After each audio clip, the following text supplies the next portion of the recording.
We're going to get started. Hello, everyone. Please take your seats. And we are going to get started. Thank you so much. So welcome, everyone. My name is Julie Harris, and I'm the Acting Chief of the Global Workforce Development Branch. It gives me great pleasure to welcome you to our annual FETP International Night in Atlanta, Georgia. Just a few housekeeping notes before we begin. First, please turn off or silence all your cell phones and mobile devices. In case of an emergency, please identify the closest emergency exit. I think we can see the exits are here on the sides and in the back. Tonight's event is being live streamed on TEFINET's YouTube channel. All of our speakers will be live streamed. If you're viewing online, please visit the digital poster gallery after our live stream has concluded. The link to the digital poster gallery is in the video description. And we want to thank the 717 Alliance for sponsoring our refreshments. Again, you're most welcome to our FETP International Night. At our FETP International Nights, we see some of our best FETP trainees and recent graduates present their high-impact work and show us directly how they've strengthened public health in their own countries. Our poster presentations were available from 5:30 until now, and I hope you were able to look at them. We had posters on infectious disease outbreaks, on breast cancer in young women, on antimicrobial resistance, on immune responses after vaccination, on carbon monoxide poisoning, TB treatment success, and others. The range of these investigations represents the expanding capacity of FETPs globally. We're taking a more holistic view of public health needs, more now than ever before, and it shows. Now we're transitioning to our oral presentations, and tonight you'll see 6 of the 8 FETP oral presentations. 2 were given during the main session yesterday, and they were excellent. And tonight we're going to hear additional excellent presentations about some really unusual and fascinating topics. Before we start our oral presentations, I'd like to introduce our keynote speaker, Hank Tomlinson. Hank Tomlinson serves as the Acting Principal Deputy Director of CDC's Global Health Center and the Director of the Division of Global HIV and TB at the U.S. Centers for Disease Control and Prevention. In this role, he guides the management of CDC's global TB and HIV treatment, care, and prevention programs, and the division's 1,800 staff in 45 country offices and headquarters in Atlanta. Before being named the director of the Division of Global HIV and TB, Dr. Tomlinson served as the division's principal deputy director, and he also served as the country director and Division of Global HIV and TB program director for the CDC field office in Nigeria. Dr. Tomlinson began his career at CDC in 2008 in the Division of HIV/AIDS Prevention, where his work focused on strengthening the capacity of the HIV workforce to implement science and evidence-based interventions for HIV prevention, care, and treatment. Dr. Tomlinson earned his bachelor's degree in psychology from Emory University and his doctoral degree in clinical psychology from Duke University. He completed his residency in clinical psychology at the University of Maryland Medical Center and Baltimore VA Hospital. His published work addresses the epidemiology of HIV among men who have sex with men, the development, evaluation, and dissemination of interventions to reduce sexual risk behavior for acquisition and transmission of HIV, and the diffusion of innovations. Let's welcome Dr. Tomlinson to the stage.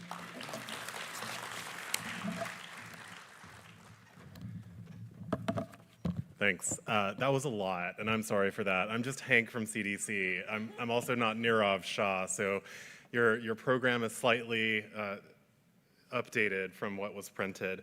But it's a pleasure to be with you tonight, and I'm so happy that you are here. Thank you to all of the Field Epidemiology Training Program residents, resident advisors, mentors, and public health experts who traveled far and wide to attend this in-person event and share their passion for applied epidemiology. I'm inspired that despite the persistent presence of disease threats, CDC and TEFINET have continued to expand FETPs and build a strong cadre of field epidemiologists and disease detectives who have the necessary skills and expertise to effectively prevent, detect, and respond to disease threats around the world. And although we have faced challenges recently in responding to outbreaks, the field of epidemiology continues to progress. Today, we benefit from the rewards and investments in workforce, improved surveillance, and enhanced laboratory capabilities, bolstering our emergency preparedness and our response during times of need. These advancements enable us to effectively combat outbreaks. The history of FETP is long, and its reach has been far. From decades of domestic and global experience, we know that every country needs core public health capabilities to effectively prevent, detect, and respond to existing and re-emerging infectious disease threats. Because of this, we have focused our global health security efforts on supporting countries to build essential health system capabilities.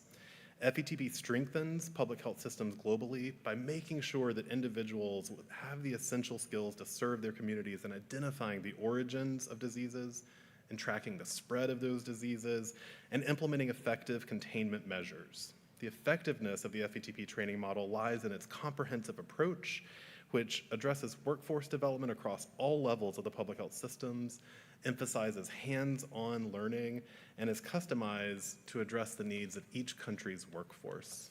And so FETP also played a pivotal role in the COVID-19 response, providing comprehensive and sustained support globally. Its significance lies in its contributions in workforce development, equipping countries with enhanced capabilities to effectively prevent, detect, and respond to health crises, threatening infrastructure, and the global economy.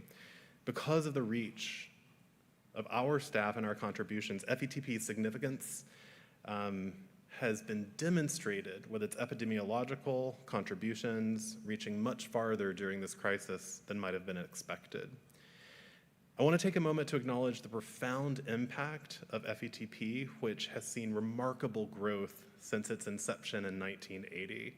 Supported by CDC, FETPs have trained over 23,000 disease detectives and surveillance officers across more than 90 countries. Notably,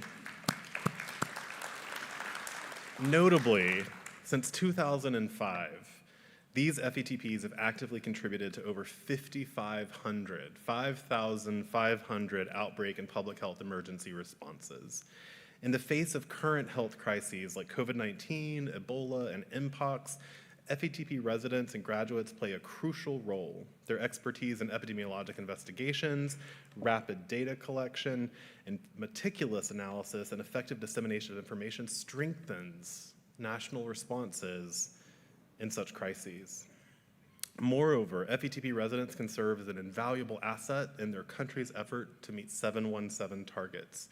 That means detecting outbreaks within 7 days, reporting within 1 of detection, and initiating an effective response within 7 days of notification. The role of FETPs in advancing and monitoring progress towards meeting the target is evolving, and we are optimistic about future contributions. FETP residents are vital for tracking countries' progress towards 717, and we are partnering with the 717 Alliance to update tools for this purpose and using FETP participants' expertise in monitoring response times and facilitating quicker responses supported by the Alliance's training and limited funding. As public health experts, our steadfast commitment to training and evidence-based decision-making enables us to detect outbreaks sooner, expedite interventions, and prevent further spread, ultimately saving lives. Through CDC initiatives, more countries are establishing their own FETP programs, producing proficient disease detectives with minimal CDC support. FETPs increase our global capacity to detect and respond to threats, and in a world where outbreaks are just a plane ride away, FETP disease detectives help countries identify and stop health threats close to source, keeping those communities safe and reducing the risk of disease threats reaching our shores and touching the lives of many. Thank you for your tireless efforts in safeguarding public health, both locally and globally. Your unwavering commitment is instrumental in combating diseases like measles, Ebola, HIV, polio, mpox, and the COVID-19 pandemic, especially in light of the heightened frequency of emerging and re-emerging infectious disease outbreaks over the past several decades. Though challenging, your dedication ensures that we will and do overcome these threats, and together we can and will prevail.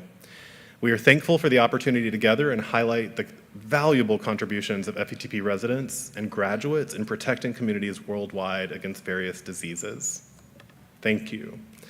I'd like to now introduce our next speaker, Dr. Shefali Oza, who is a seasoned epidemiologist with 18 plus years of global health experience, specializing in program design and implementation during epidemics. Holding degrees from MIT and the London School of Hygiene and Tropical Medicine, she has extensive experience in program implementation, research, and policy, emphasizing data-driven strategies. She has collaborated with leading organizations such as MSF, Save the Children, and currently serves as a senior technical advisor with the 717 Alliance at Resolve to Save Lives. Welcome, Shefali, and again, thank you for our refreshments.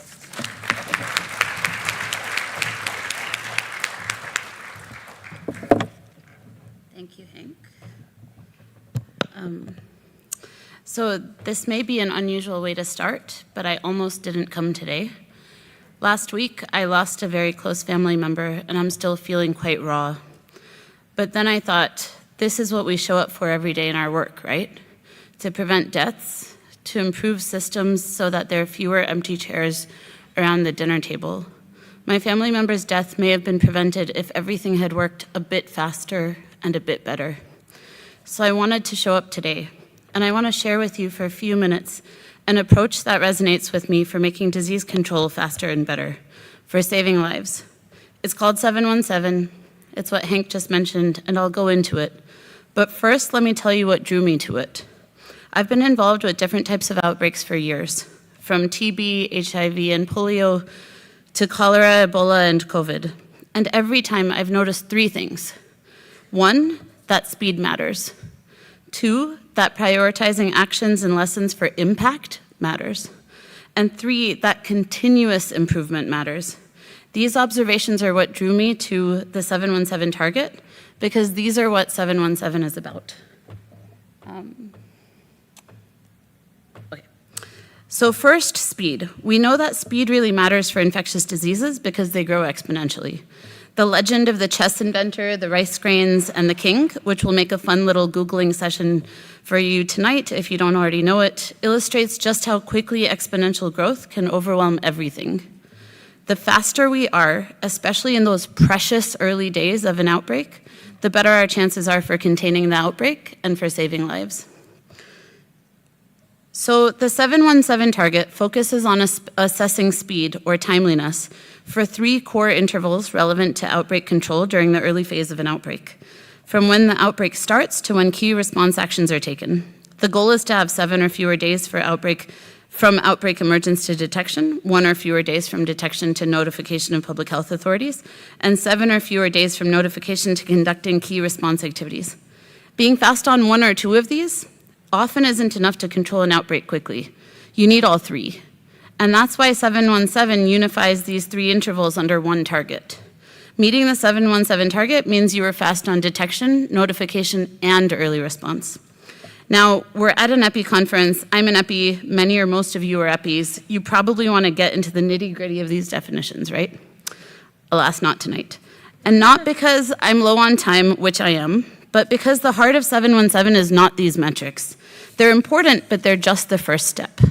The heart of 717 is that it's a continuous performance improvement approach that focuses on improving systems. At its core, 717 is about assessing timeliness during the early phase of an outbreak, using that information to figure out what slowed down detection, notification, and early response at the system level, and implementing actions. Some of them can be done quickly, and some will take longer to do, that can address those bottlenecks. And this lets us prioritize actions aimed at improving timeliness, which we know is important for outbreak control. Then over time, the more outbreaks that 717 is applied to, the more evidence is built across outbreaks about what is and isn't working, which lets us further prioritize which actions we want to support and invest in for impact. Now, in the last slide, I said 717 is a continuous performance improvement approach. Here's what I meant by that. For some outbreaks, especially ones that are long or large, a lot of work goes into figuring out what went well and what went badly. But central to 717 and WHO's early action reviews, which use 717, is this idea. What if we used every outbreak as an opportunity to learn and improve? Not just for the large or long or novel outbreaks, but for the various outbreaks that affect our communities every day. Because the most effective and lasting improvements don't come in bursts when something goes horribly wrong, like a regional or global pandemic, but in increments that strengthen and build upon existing systems every day. And this is why I'm excited to be speaking to you all tonight. As FETP students and graduates, EIS officers, LLS fellows, and other public health specialists, you're often at the front lines when outbreaks happen. So both the role you play in timeliness and your insights on where existing systems need improvement for everyday outbreaks are vital as 717 and WHO's early action reviews are implemented in a growing number of countries. And as future leaders of public health and health security in your countries, I hope that what I've shared with you tonight has piqued your interest in how we can use the principles of timeliness and continuous performance improvement to strengthen the systems needed to quickly find and control outbreaks. Here are a couple of QR codes to the 717 Alliance website and our LinkedIn page if you want to know more and stay in touch. Thank you.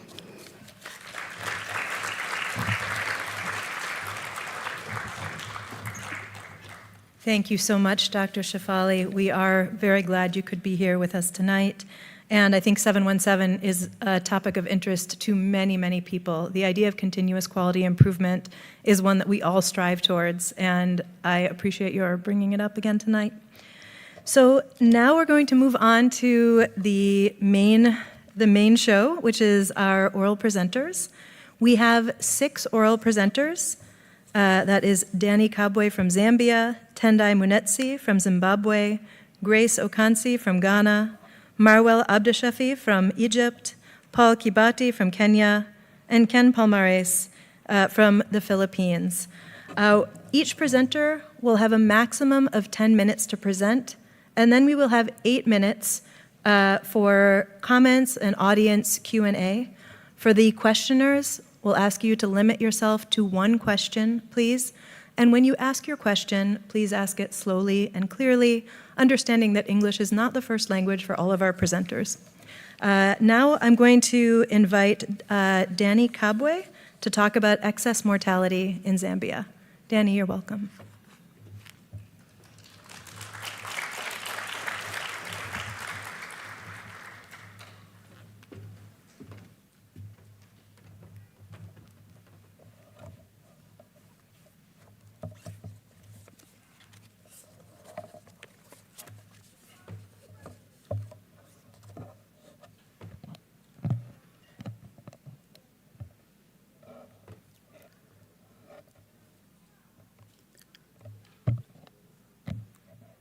Good evening.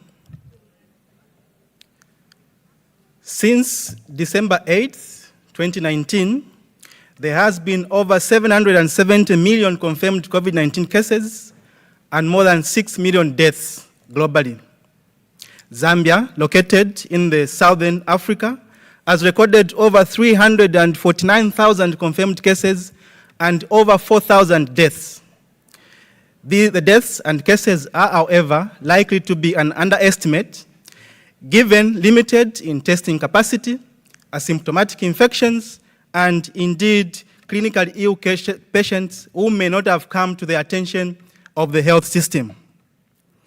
A systematic postmortem surveillance study was done in Lusaka, indicated that there was high prevalence of SARS-CoV-2 PCR with greater positivity during the peak COVID-19 transmission period.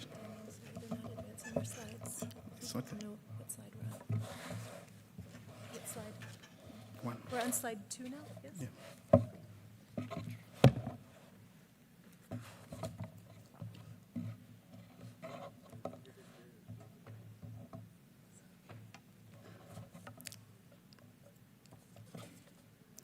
In order to understand the full extent of the pandemic on population health, we turn to indirect impact and direct impact to assess all-cause mortality, which then provide us with a more objective and unbiased estimate of mortality burden.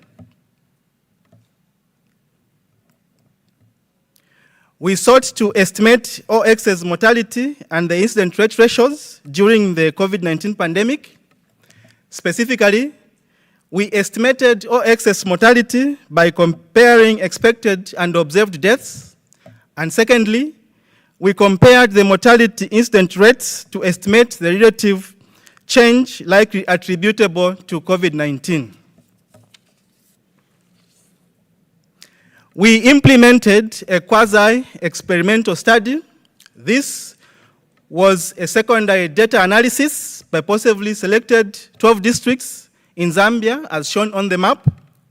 These were selected primarily based on the availability of mortuary records and also to ensure a mix of urban and rural districts in Zambia.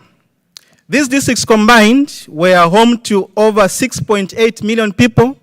That's about 37.4% of the 2021 projected population. The study population were descendants in the mortality surveillance system. The outcome of interest were the number of recorded deaths, a count variable that takes non-negative number and whole numbers only. We considered pre-pandemic period from 2017 to 2019 and the pandemic period from 2020 to 2022. We fitted two models. One to estimate the excess mortality and the incident rate ratios of mortality during the pandemic. The first model was a quasi-Poisson model of over dispersed monthly counts. Initially, we adjusted for a month, season of the year, district population as an offset, and random effects term for the year. After assessing for autocorrelation, we then realized that seasonal adjustment was necessary, and therefore we adopted the harmonic method. We used the post-regression estimation function, predict, to estimate the expected death counts per 100,000 population for each month with 95% confidence interval. Excess mortality then was calculated as the difference between the observed deaths and the upper limit of the deaths estimated using the quasi-Poisson model for 3 years of pre-pandemic data. The second model was a quasi-Poisson count model, but for over-dispersed daily death counts. The model was adjusted for sex, age group, place of death, season of the year, dominant SARS-CoV-2 at the time of death, and districts. From this model, we reported incident rate ratios, which are relative change in the incident rate of daily death counts across the level of covariate. All analysis was done in R 4.3.2, and we considered statistical significance at p-value less than 0.05. Over the study period, 215,690 all-cause deaths were reported in the 12 districts in Lusaka, and the capital accounted for 40% of the deaths. The monthly counts and the COVID-19 cases are as shown in figure 2. The median mortality rate was 44.9 per 100,000 population during the pandemic, and this was statistically significant. From the excess mortality model, we plotted the upper and lower bounds of the expected mortality, the gray highlight in figure 2, and based on the pre-pandemic data, we overlaid the observed pandemic mortality rates for each year. Deviation of observed pandemic mortality rates from the expected was then regarded as excess. We observed excess mortality, notably in February, March, May, June, July, November, and December during the pandemic. Considerable deviations were, however, observed during the COVID-19 peak transmission periods of May to June, November to March, periods which are the cool and dry season, wet and rain season in Zambia, and coincided with the flu season in Zambia. And this is the time when COVID-19 pandemic peaked. Quantitatively, an estimated 15,195 deaths could be considered as excess deaths due to COVID-19. This was from the sum of the monthly estimated excess mortality shown in Figure 3. Compared to the over 4,000 COVID-19 deaths on official record in Zambia, this translates to about 3.7 excess deaths per every officially recorded COVID-19 death in Zambia. When we stratified by the dominant SARS-CoV-2 variant, over 43% of the excess mortality were during the Delta variant.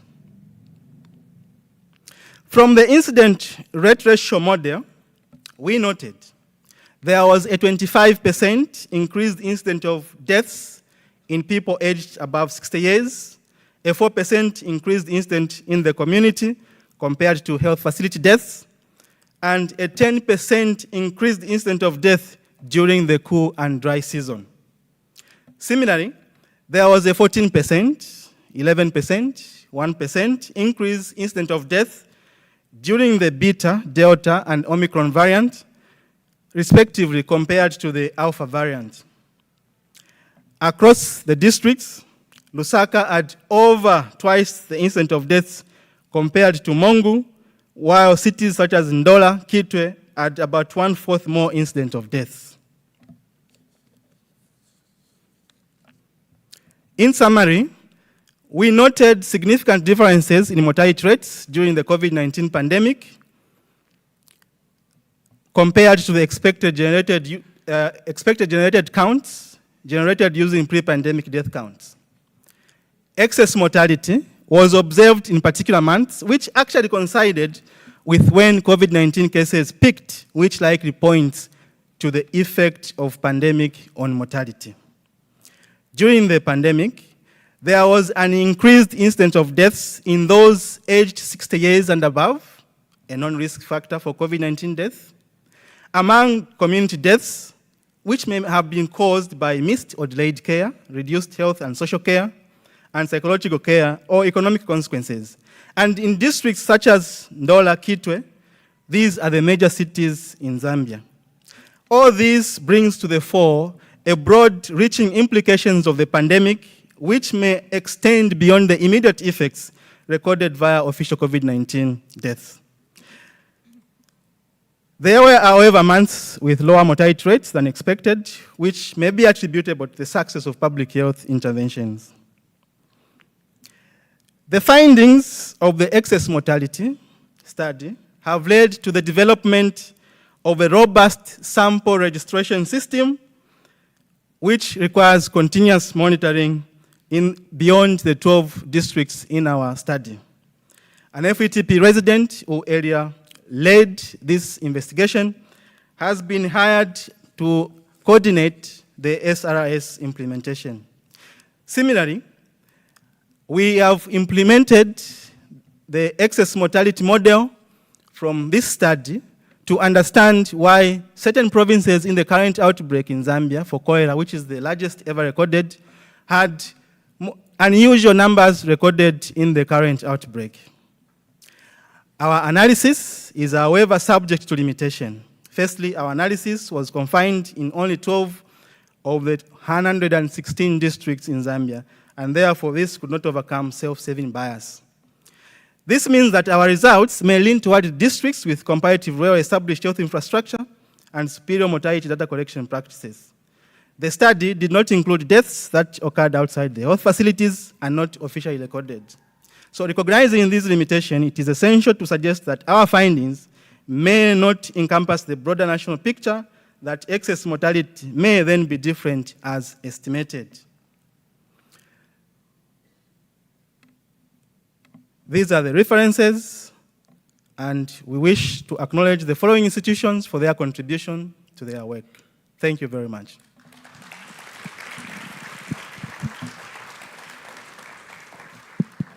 Thank you so much, Danny. We're now going to open the floor for questions. We have 8 minutes for questions. And Danny, I have a few questions myself. One of my questions is, how complete is the mortality surveillance system, and is there any reason to think that it was differentially complete during the COVID pandemic versus before or after? Thank you so much. I appreciate your question. And just allow me to start by saying, before the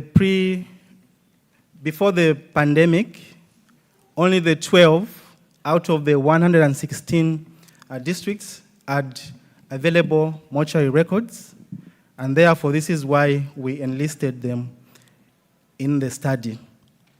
So as at now, like I have indicated, the Zambia National Public Health Institute has funding to implement the robust sample registration system that will go beyond the 12 districts. So it's going to be now robustly implemented in 31 districts, and we're going to have real-time data coming from the enumeration areas, which now will feed into the national mortality surveillance system. So in terms of completeness, yes, these records were complete. Like I have alluded to, it only accounted for the officially recorded deaths. Those deaths that could have occurred in the community and didn't come to the attention of the authorities were not captured. And we still have incompleteness in that regard. So just to also highlight that there was a survey that was done, and for these cities that we have listed, they have at least recorded deaths on record. More than 70% of the deaths are recorded, but of course, there are those that are not captured within the system. Thank you. Thank you very much. We'll start with this microphone. First person. Thank you very much for your presentation. It was very great.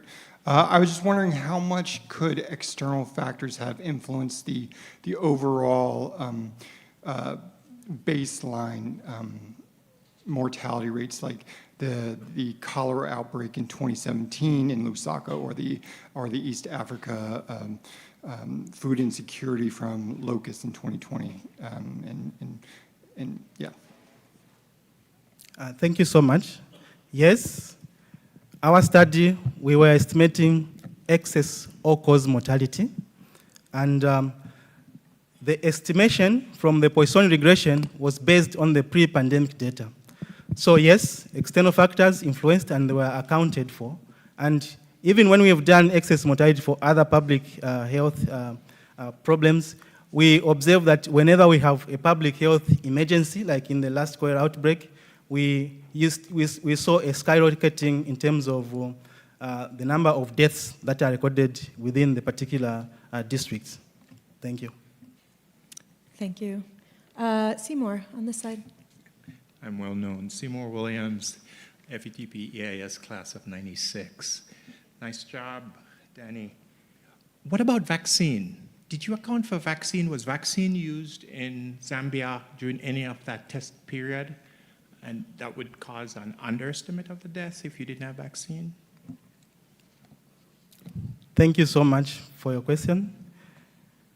So in this study, we used excess mortality pre-pandemic and during the pandemic.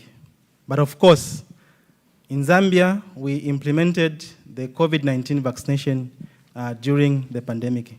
But unfortunately, we did not have the variable that spoke to the vaccination and how it could be accounted for the model. But in any case, we were looking for all-cause mortality, and that's what we were estimating, and whether the vaccination were there or not, I think for this particular work, we thought it was adequate.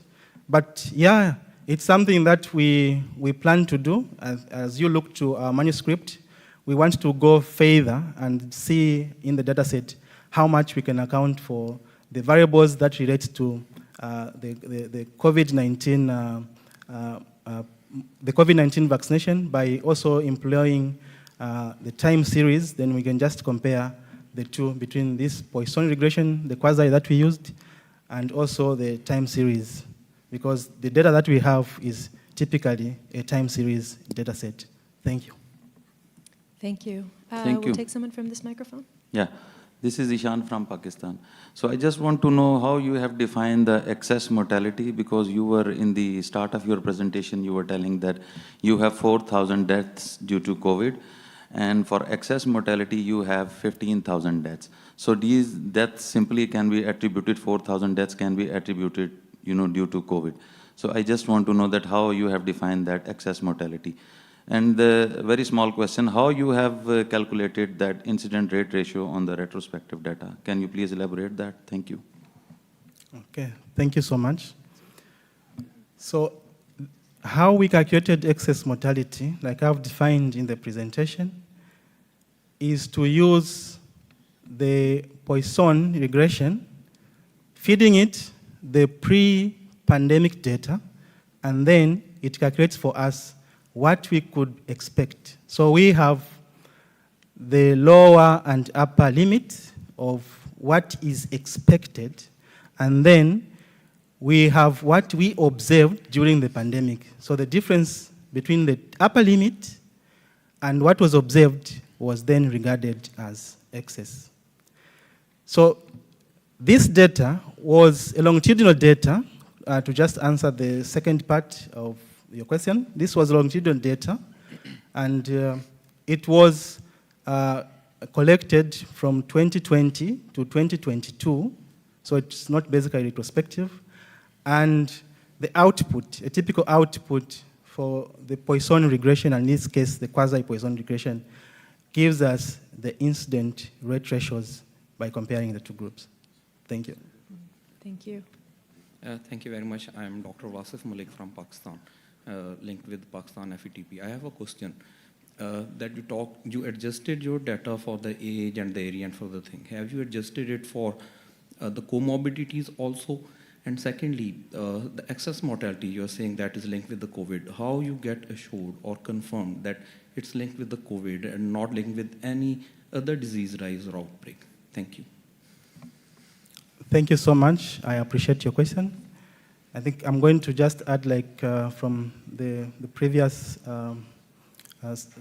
someone that asked, I think I'm going to just add. So this was typical excess mortality, and it was all cause. So whether they had comorbidities or their vaccination status were not known, we just crudely analyzed all excess mortality, regardless of the condition that they died from. But again, like I have indicated, pre-pandemic data also had shown spikes. For example, like it was attributed during 2017-2019 outbreak. So we also observed that whenever there is a public health emergency, there seemed to be excess mortality. I hope I've answered adequately. I don't know if that's okay. Thank you. I think we're out of time for these questions. Let's thank Danny for his excellent presentation. And now we are going to welcome Tendai Munetsi from Zimbabwe to talk about retention and care and viral load suppression. Welcome, Tendai.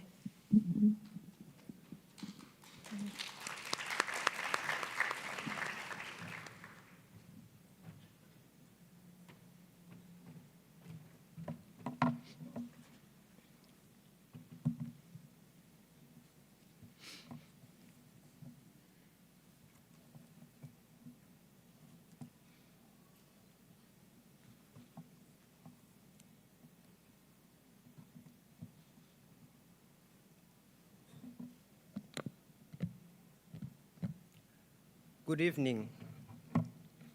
In 2016, the World Health Organization introduced the test and treat policy. This improved the life expectancy of people living with HIV and also increased the number of people living with HIV who were on ART. In 2021, there were 75% people living with HIV on ART globally. In sub-Saharan Africa, there were 79% people living with HIV on ART.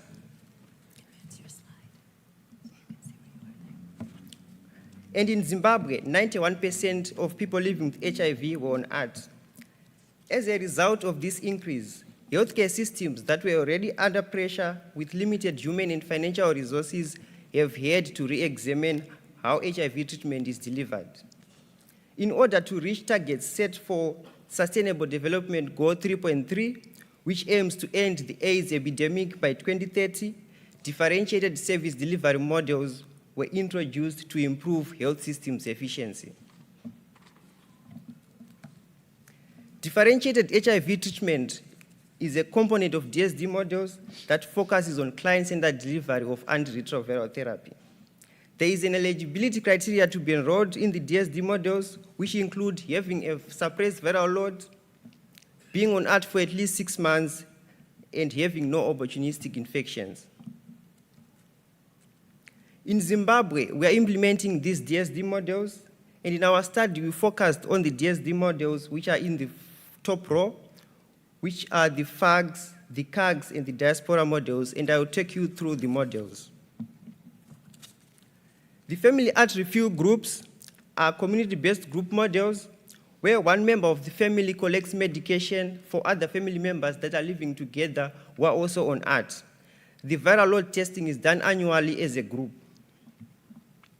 We have community art review groups, which are for clients who stay in the same geographical area, who form their own group, and one member of the group collects medications for other members at the facility quarterly, and viral load testing is done annually as a group. We have the diaspora model, which is an individual-based facility model that offers medications to clients who have migrated to other countries and mobile populations. They attend the clinical visits in the countries that they are living in and send results for viral load to the facilities they are getting medication from. An example are people who have migrated to South Africa. They get their medications from Zimbabwe. Their viral load is tested in South Africa, and then the results are sent to Zimbabwe, to the facility that they will be getting the medication from. According to the District Health Information System, DSD model uptake increased from 3% in 2021 to 16% in 2022. Despite this increase, during the same period, the proportion of clients who had a suppressed viral load decreased from 97% to 87% in Kadoma City, and this was below the 95% target according to the UNAIDS guidelines of ending AIDS by 2030, raising concerns of the DSD model's efficiency. We determined retention in care and viral load suppression among clients enrolled in DSD models, and specifically we described the demographic and clinical characteristics, determined retention in care and factors associated with ART attrition, where ART attrition was defined as death or loss to follow-up, regardless of whether the event occurred whilst in DSD model or standard care. We assessed viral load suppression and determined factors associated with viral load rebound, where viral load rebound was defined as having a viral load greater than 1,000 copies per mil after enrollment in DSD module with a viral load less than 1,000 copies per mil. We conducted a retrospective cohort study in Kadoma City Council clinics among 276 people living with HIV on ART who were enrolled in the CAGs, FAGs, and diaspora DSD models between January 2018 and August 2022. We used stratified sampling with the DSD models as the strata, and within each strata, we proportionately sampled the respondents, and we did random selection using the Excel rand function. We collected data on gender, DSD model type, date of DSD model enrollment, duration on ART, viral load results, WHO clinical stage, and other variables. Data were analyzed using Kaplan-Meier survival techniques, and the log rank test was used to assess differences in survival distributions among DSD models at 12, 24, and 36 months. Cox proportion hazards regression was used to determine factors associated with ART attrition and viral load rebound. Our events of interest were time from DSD enrollment to ART attrition and time from DSD enrollment to viral load rebound.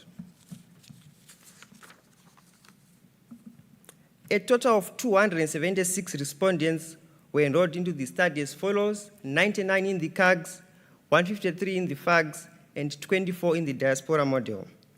The overall mean age was 46 years, and overall 36% of males were, and overall 36% were males, with a higher proportion of males in the FAGs, with 42% and the diaspora model with 42%. The CAG model had the least proportion of males with 26%, and the mean overall duration in care was 8 years. This figure shows the probability of retention in care on the y-axis against months of follow-up on the x-axis, with the red representing the FAG, the green representing the CAG, and the brown representing the diaspora model. And as shown by the brown survival curve, retention in care was low in the diaspora model, where it was at 92%, 92%, and 61% at 12, 24, and 36 months respectively, compared to the FAGs, where it was at 99%, 96%, and 96% at 12, 24, and 36 months respectively, and also in the CAGs, where it was at 99%, 99%, and 96% at 12, 24, and 36 months respectively. There was a significant difference in retention in care among DSD models. This graph shows the hazard ratios in 95% confidence intervals for factors associated with art attrition, and using the Cox proportional hazards regression, clients who enrolled in the diaspora model were 8 times at risk of attrition from care than clients who enrolled in the CAG DSD model. This figure shows the probability of viral load suppression on the y-axis against the months of follow-up on the x-axis. Viral load suppression was high in the diaspora model, where it was at 100%, 96%, and 76% at 12, 24, and 36 months respectively. However, the differences that are shown on this graph were not statistically significant. This graph shows the hazard ratios and the 95% confidence intervals for factors associated with viral load rebound. Males were 2 times at risk of viral load rebound compared to females. Our study limitations were missing variables in most files, such as baseline CD4 count and information on whether psychosocial assessment was done before DSD enrollment, and this may have reduced the strength of our associations. In conclusion, retention in care was high in the CAGs and FAGs model. The diaspora model was associated with the high risk of attrition from art, and being male was associated with the high risk of viral load rebound. The goal is to improve client outcomes, enhance the quality and efficiency of treatment delivery, and potentially reducing costs while maintaining or improving clinical outcomes. And our findings suggest the need to improve follow-up strategies in the diaspora models and develop interventions that cater for men to improve viral load suppression and retention in care. We recommended use of SMS reminders to monitor and follow up clients in diaspora model, and proposed educating healthcare workers on specific psychosocial needs for males. As part of our public health actions, we reoriented health workers on DSD models, targeting 3 healthcare workers per facility.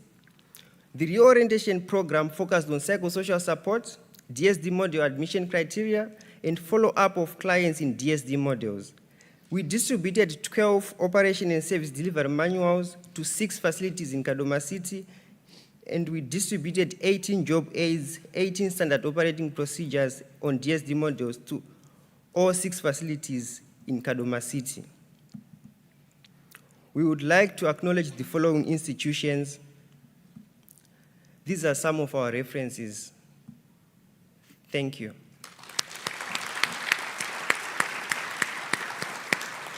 All right, thank you very much, Tendai. We'll take some questions from the audience. Let's start with this microphone. Hi, good evening. Thank you so much. That was a great presentation. Pauline Harvey, Global Health Center, Division of Global HIV and TB. So you're capturing so much in this presentation. I want to flag a few things. The retrospective study captured the entire period of the peaks of the COVID pandemic. Not sure what role that could have played in terms of whether vaccine availability or CARGs being able to get the DSD for the quarterly dispensation that they get. So I was curious about that, and then I was also curious about the fact that the diaspora model they represent about 5% of your sample size or the study population that you represent. And I can appreciate the dynamics in moving from Zim to South Africa. Can you tell us a little bit more from what you may know in terms of how immigrants from Zim are accepted into the South Africa healthcare system? And is that potentially one of the hurdles with adherence? I know we talked yesterday in one of the presentations from Tomi, the EIS officer, who talked about the data triangulation that they did in Nigeria, but didn't really get at the issues of vaccine supply, especially during the pandemic, adherence, which could have been affected by the vaccine supply, and then this small group within your study population that include the diaspora, which is the men primarily that are going from Zim to South Africa, and how readily they could get access to healthcare services and ART in South Africa, not being a South African citizen. Thank you for the questions. So on the impact of COVID-19 on the DSD models, it increased the uptake of DSD models. Like there was an increase in the uptake of DSD models like the family at refuel groups. But however, we had the community at refuel groups, which previously had a larger population of people, which was then affected by the COVID-19 pandemic, because it included a group of people who are not necessarily living at the same place, but in the same geographic area. So some models were affected, some models then improved in terms of their uptake. Then in terms of the acceptability of Zimbabweans in, let me say, in other countries, some of the people who are immigrating to other countries may not be documented, and it's not easy for them to then go to the healthcare systems in other countries. So they would rather prefer to continue getting their medications from their country, from Zimbabwe, and then being involved in the diaspora DSD models. And another issue will be of different art regimens. So with migrant workers, it's not necessarily that when they go to South Africa, they will only work in South Africa. They even change the settings and the countries that they will be working in. So the different art regimens from the different countries may then affect them. So they will rather stick to their country where they'll be using the same art regimens. Thanks a lot. Thank you. Thank you. Reina. Reina Tercios Ruiz, the very short person in the tall microphone. EIS class of 2001. This is such rich analytics that you've done. I think that there is a central concept that may be a chicken and egg situation, right? The different model was selected for different populations because of the population characteristics. In one of your Kaplan-Meier curves, we see a sharp drop-off for one of these models that was used. But it may be that there was a characteristic of that population that forced them to be lost to follow-up. And if I'm not mistaken, it was the diaspora model. So it seems that we're comparing different models of providing care, but the characteristics of the population that were used for that, selecting that care, really aren't apples and oranges, really aren't apples and apples, so we're comparing very different populations. So it's challenging of how to address that. And the question becomes then, is it an appropriate comparison when we look at this outcome of virologic suppression, loss to follow-up?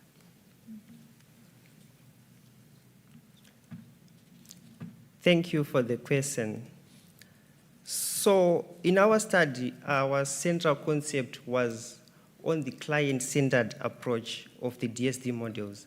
That was our main focus. So because of the client-centered approach of the DSD models, the populations differ. Some models are group-based, some are facility-based, some are individual models that where only one client gets the medication for themselves. Some we offer psychosocial support. So already all the DSD models are different and they particularly serve the client's needs. So that was the concept that we had in mind, that overall the DSD models are client-centered. So then we then have to compare those DSD models to see which ones are working better, and for those that are not, where may the challenges be, so that we can improve viral load suppression and retention in care. Thank you. We have time for a quick question from Kip. Hi, I'm Kip Baggett, US CDC Global Health Center EIS class of 2000. Thank you for the nice presentation. Do you have any data or general awareness of DSD models being implemented in other countries, and any information on effectiveness of those similar models in other countries? Thank you. Thank you for the question. So I do not have the actual data, but DSD models are being implemented in many countries in Africa.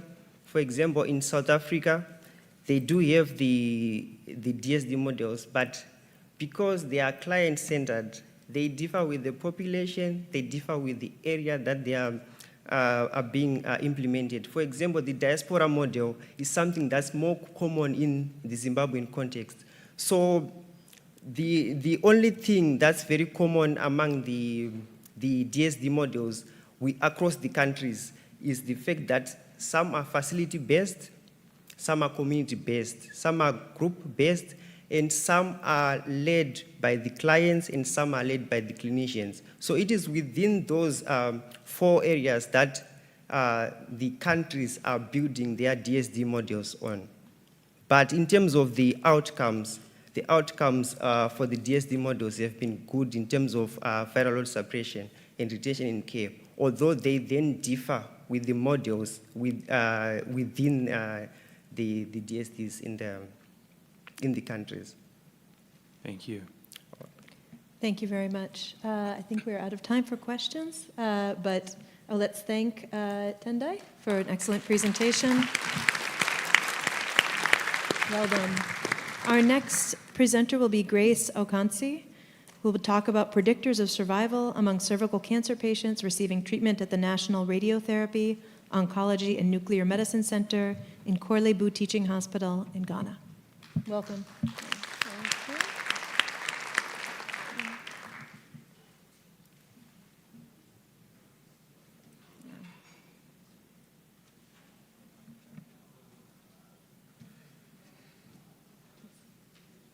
In 2016, a 36-year-old lady, Miss EO, was diagnosed with early-stage cervical cancer.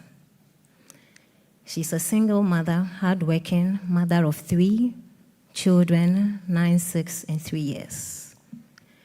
And doing counseling for her treatment, we called her dependents, family members, and as they came, we told them that with early-stage diagnosis, there is high survival rate.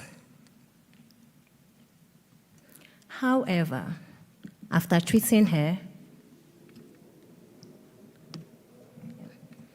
after treatment, 22 months from time of diagnosis to treatment, she passed on. And there are a lot of questions from the dependents and as well from her family members that during counseling we told them that study shows that with early diagnosis and treatments, there is high survival rate. Why did she die? And this question was in our head with the health practitioners as well, and also the family members and the community members asking us, why did she die if we told them that with early diagnosis, she could survive? And remember, she has children that she has left behind who are very young, and also people who are depending on her.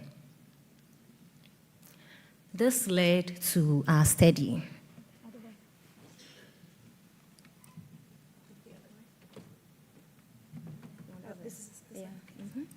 This led to our study, we wanted to look at the local factors associated with survival among patients that we see. My name is Grace Adjua Okansi from the Ghana FETP. Good evening to you all.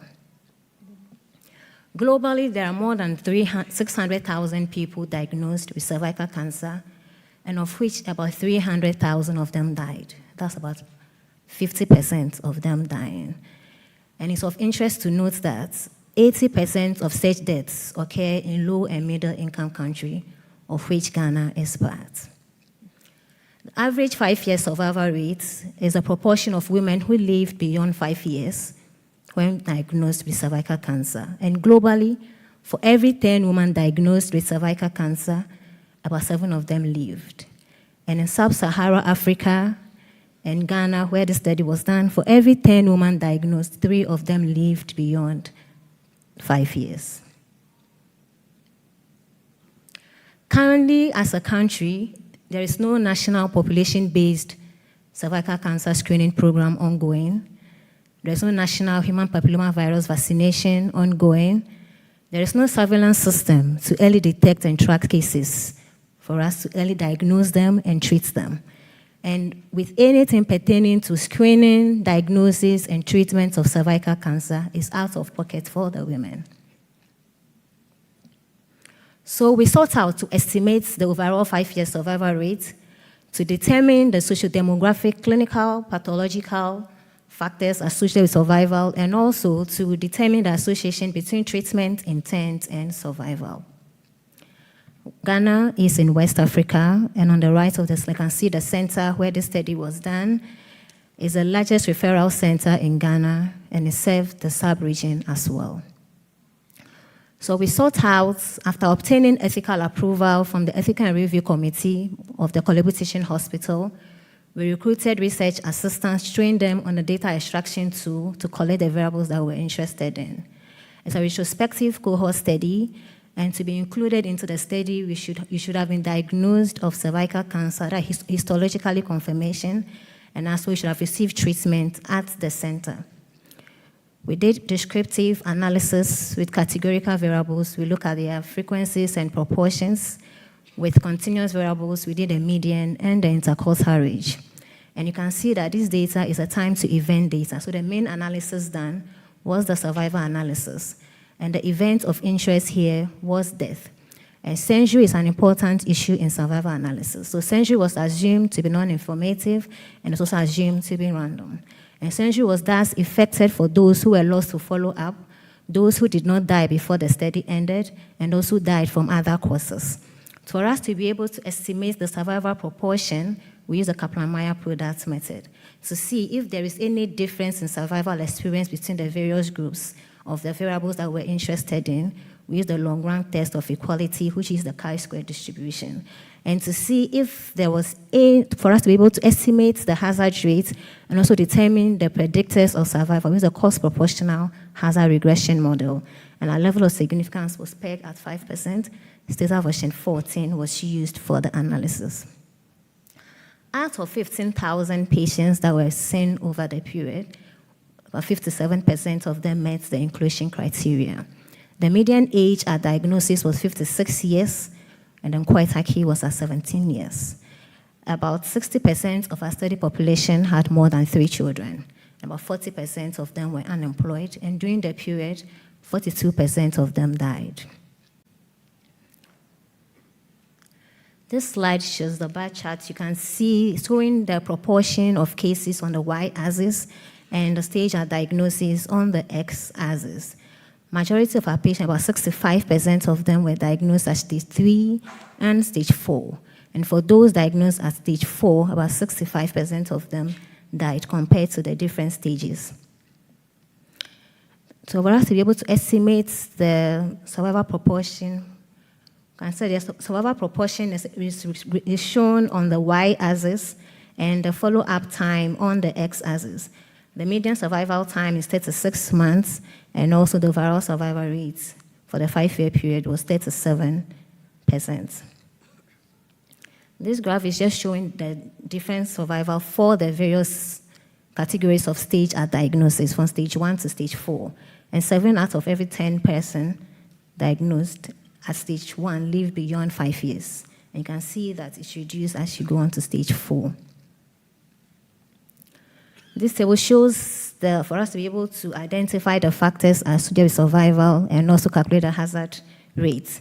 And for age group, those from age group 40 to 69 had a reduced risk of death compared to those who are less than or equal to 39 years of age. And those who were treated with a blood hemoglobin level of more than or equal to 10 grams per deciliter had a 24% reduced risk of death compared to those treated with a low hemoglobin of less than 10 grams per deciliter. Those who were diagnosed at stage 2 to 4, you can see a dose-response relationship between stage of diagnosis and the risk of death. And those who were treated with palliative intent had an almost 4 times risk of death compared to those who were treated with curative intent. The survival rate during our study, as you can see, is actually higher than previous studies done in country. And it could be because there's improvement in treatment guidelines. However, it's lower than a lot of studies compared to even the global estimates. And it could be because the center is the largest referral center. And as you can see from the presentation, a lot of you presented with late-stage diagnosis. And late-stage diagnosis means that you going in for palliative treatment of curative intent, and that could also be part of why the survival rate was lower. Blood hemoglobin level findings have more than those who were greater than or equal to 10 grams per deciliter. You can see that it's a significant predictor which correlates with study that was done in Tanzania, and also being treated with curative intent was associated with survival. The limitation from our study was that 50% of there was missing data on educational status, about 65% of missing data on that, but we use occupational status as a proxy. In the analysis, there were no significant findings. We would like to conclude that the 5-year survival rate is lower, and the factors that we saw that were locally associated with survival were hemoglobin that would increase survival was hemoglobin level of greater than or equal to 10 grams per deciliter, stage 1, and being treated with curative intent. We would like to recommend to the Ministry of Health to help establish a national population-based cervical cancer screening program. And also there should be strong political will to start the HPV vaccination of girls. We were able to develop stickers and atlases to create awareness among the populace. We also train health workers to offer screening services and also engage the media. I'd like to acknowledge the following people and institutions. These are some of my references. Thank you. Okay. Thank you so much, Grace. While we wait for people to come up to the microphone, I noticed that you found that older age was associated with increased survival. And I found that very interesting. Is that typically the pattern for cervical cancer, or is that unusual? Yeah, thank you so much for the question. It's actually unusual. So when we saw it, we were like, oh, this is really strange. Why this finding? Yes, so we actually even went in to do a sub-analysis where we started to stratify the age into less than or equal to 50, and then greater than or equal to less than or equal to 50, and then those who were more than 50. And then it was the same finding, actually, that we saw. Then we thought, could it be that there was aggressive disease in the younger age group as compared to the elder age group? So we looked at the grade of the cancer, those who were well differentiated, poor differentiated, undifferentiated, and there was no significant findings. So even though it's strange, it's unusual, but that's our finding. Yeah. Thank you. Let's start with this microphone. Thank you very much for your good presentation. My name is Dr. Angela, physician from Tanzania. I have one question, but it has 3 parts. First, in your country, did they provide the pap smear at the age of 40 and even less than 40 for those who belongs to the family whereby maybe the mother died with cervical cancer? B is when they say that is early stages, do you usually repeat cytological tests to prove that this will be the early stage for the case to avoid pathological error? And part C is in primary school or secondary school students now above 14, they get human papillomavirus, whether or vaccine, human papillomavirus vaccine. Whether all these pap smear and vaccine you include at your research. Thank you. I'd like to mention that was 3 questions, not a 3-part, 1 question. Please do limit your questions to 1. Please go ahead. Okay. Thank you very much for your question. So during the presentation, I mentioned some gaps that we saw concerning public health interventions on cervical cancer in the country. And currently, as a country, there's no human papillomavirus vaccination ongoing, not even for the school children. And for pap smear, it's not done routinely for women. And it's not done for those who are about 40 years or not.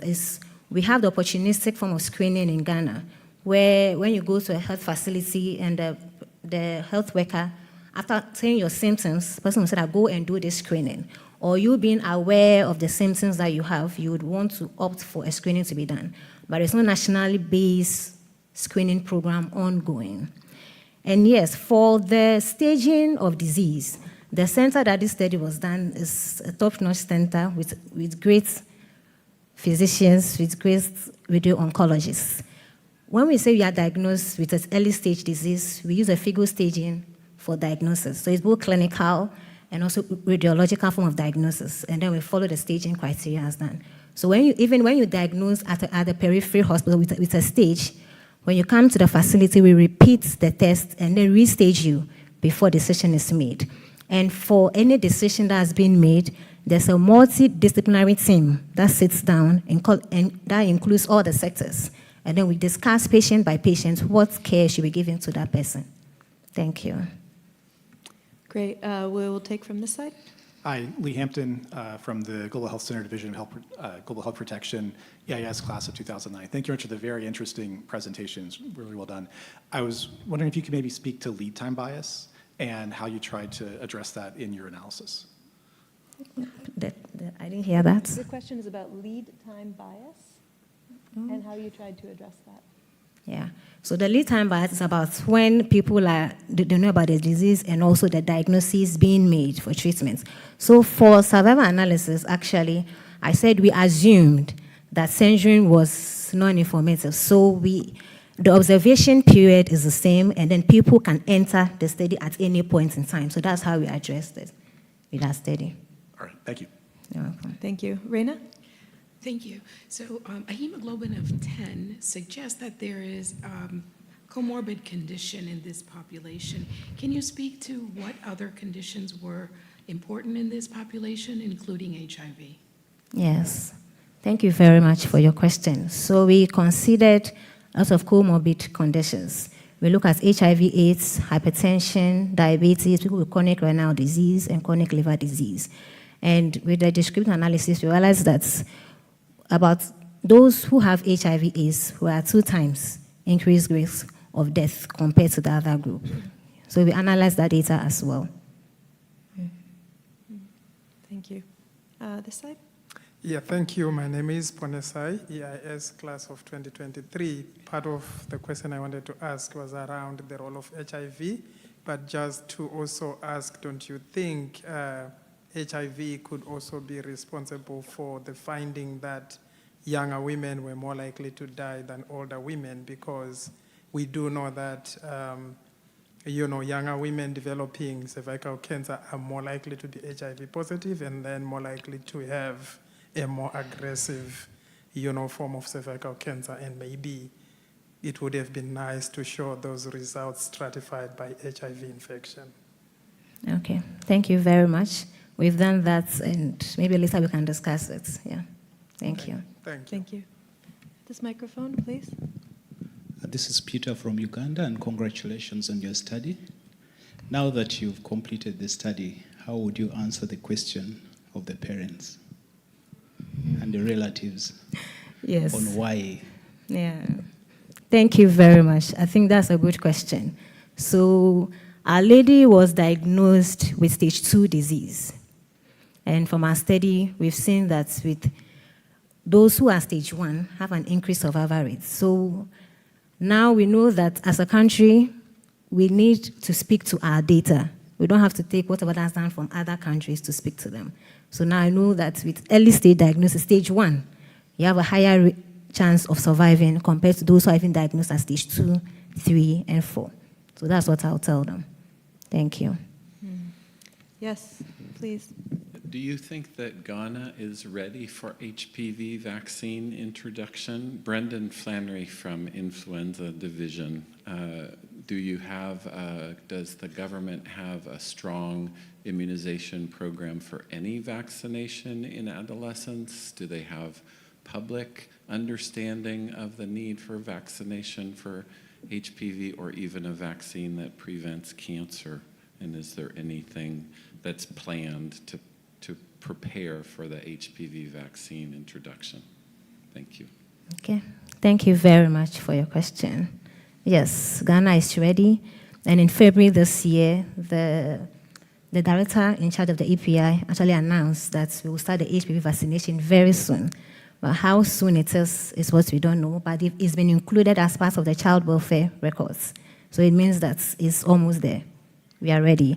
And concerning awareness among the populace, there was this study that we're doing. I wanted to know how people will be able to accept the vaccine and even allow their children to take in the vaccine. And for acceptability, if it is free, it's very high. They are ready to do that. But if they have to pay, then there's hesitancy. Yeah. Let's thank Grace for her excellent presentation. Thank you. Very well done. Our next speaker will be Marwa Abdelshafi, talking about the changing pattern of bacterial meningitis over the last 2 decades, Egypt, 1998 to 2023. Marwa, you can use the clicker to move your slides.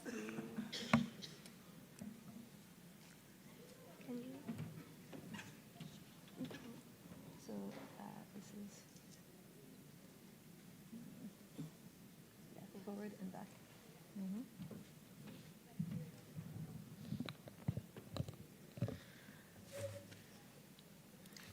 Good evening. Good evening. I am going to present the changes in the pattern of bacterial meningitis over the last 2 decades using results from the bacterial meningitis sentinel surveillance.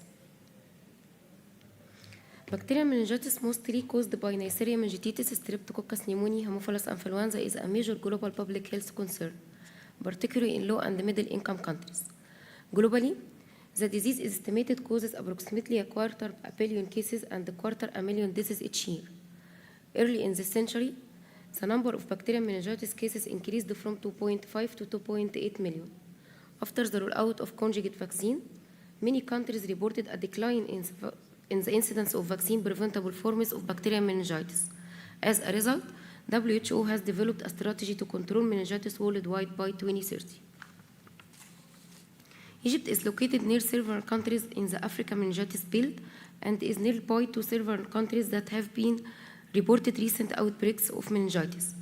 Outbreaks of meningococcal disease were documented in Egypt before 1991, while no outbreaks reported since 1991 in Egypt.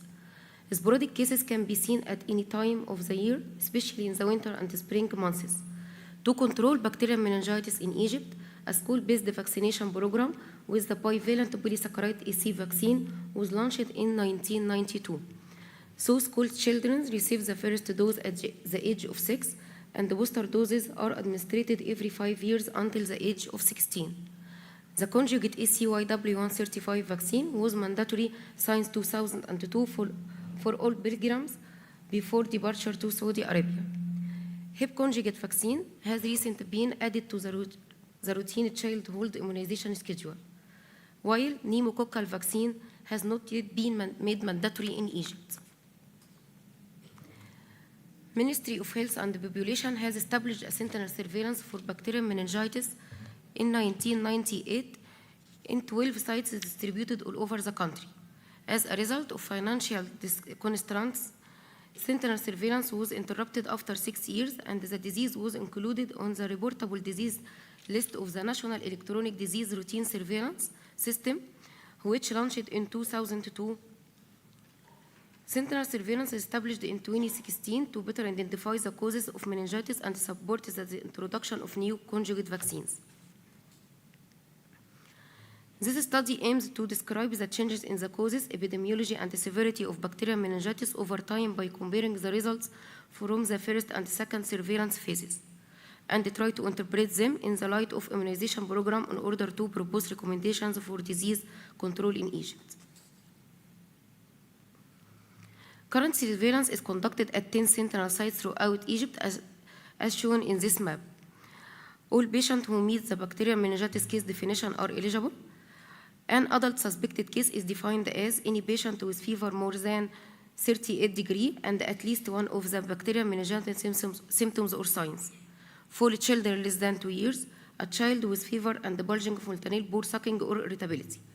Probable case is a clinical compatible case plus turbid CSF, high white blood count cell and protein with low glucose and positive gram stain. Confirmed case is a suspected case that is culture and or PCR positive. All suspected patients should have lumbar puncture and provide CSF for lab testing. At hospital lab, CSF is tested for physical appearance, cytology, chemistry, and culture. All positive samples, 50% of probable cases and 10% of suspected cases are sent to central laboratory in Cairo for real-time PCR testing for the 3 main pathogens. In addition, all positive isolates are serotyped by real-time PCR. Following consent for participation, the patient or guardian is interviewed using a standardized surveillance form to collect patient demographics, clinical picture, vaccination status, and disease outcome. Data is being entered using the National Egyptian Disease Surveillance online platform, and the data analysis is conducting using Info7. Descriptive data analysis performed, comparison of the first and the second phases performed using chi-square.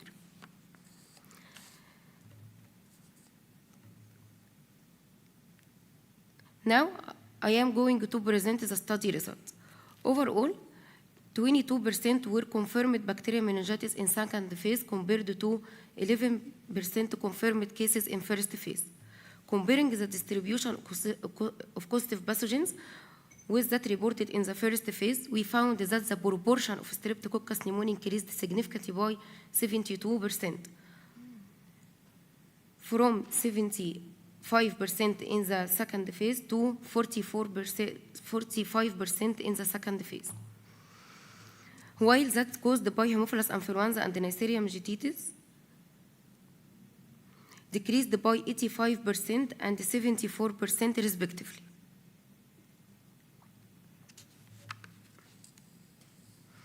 Some demographic and clinical features of bacterial meningitis also significantly changed.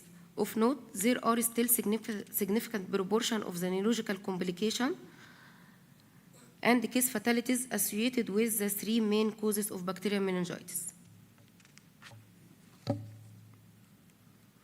We studied the changes in the most affected age group for each causative agent result from implementation of the bacterial meningitis immunization program in Egypt and found that a significant reduction in the proportion of children less than 1 year noted in all the 3 types of, especially for Haemophilus influenza, and children less than 5 years, with a shift towards higher age group.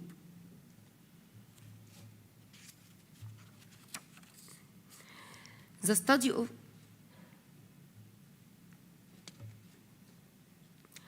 of the changes in Neisseria meningitis serogroups revealed that in phase 1, serogroup B representative half and serogroup A 1/3 of the isolates.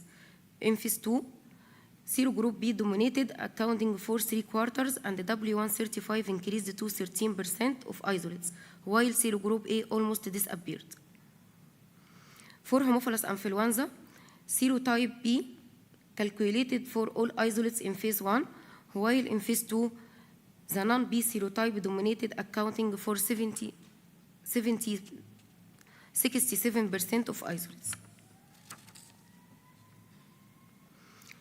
There has been significant change in the main Streptococcus pneumoniae serotypes between the first and the second phases. From 6B, 119A and 6A in phase 1 to 19F, 6A, 6B, 14, and 18ABCF in phase 2. This change has led to significant increase in Streptococcus pneumoniae serotype representativeness in pneumococcal conjugate vaccine 11 to 17.6%, while pneumococcal conjugate vaccine has not yet been made mandatory in Egypt. In summary, overall, Egypt bacterial meningitis sentinel surveillance has proven effective in describing the changes in the distribution of bacterial meningitis causes, their serotypes, and their outcomes over the last 2 decades. Surveillance indicated that bacterial meningitis continues to pose a substantial burden in Egypt in terms of high neurological complication and case fatalities. Egypt immunization program significantly reduced bacterial meningitis cases resulting from Neisseria meningitidis serogroup A and Haemophilus influenza serotype B. However, re-emergence of the serotypes not represented in the Egyptian vaccines was observed. Finally, the significant increase in the proportion of Streptococcus pneumoniae with the higher serotype representativeness in the pneumococcal conjugate vaccine 11 could support the introduction of the vaccine in Egypt.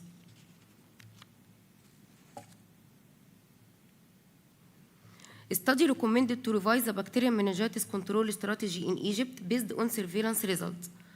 Conduct cost-effectiveness studies to help decision-making for introducing pneumococcal conjugate vaccine 11 and Neisseria meningitidis serogroup B conjugates vaccine in routine immunization.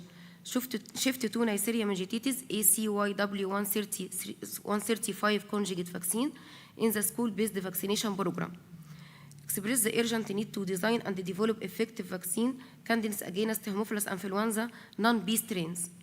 And above all, to maintain and use the Egyptian surveillance system as a model for low and middle income countries in the monitoring and control bacterial meningitis. Our study has limitation. Firstly, the number and the proportion of samples tested by PCR increased in phase 2 due to improvement in real-time PCR test kits and techniques. Secondly, 2 sites were excluded in phase 2 without effective representatives. I acknowledge my supervisors, advisors, and the colleagues in the Ministry of Health, Preventive Sectors, Communicable Disease Control Department, Central Public Health Laboratories, and the many physicians, nurses, and the clinical laboratory staff of the infectious disease hospital involved in this study.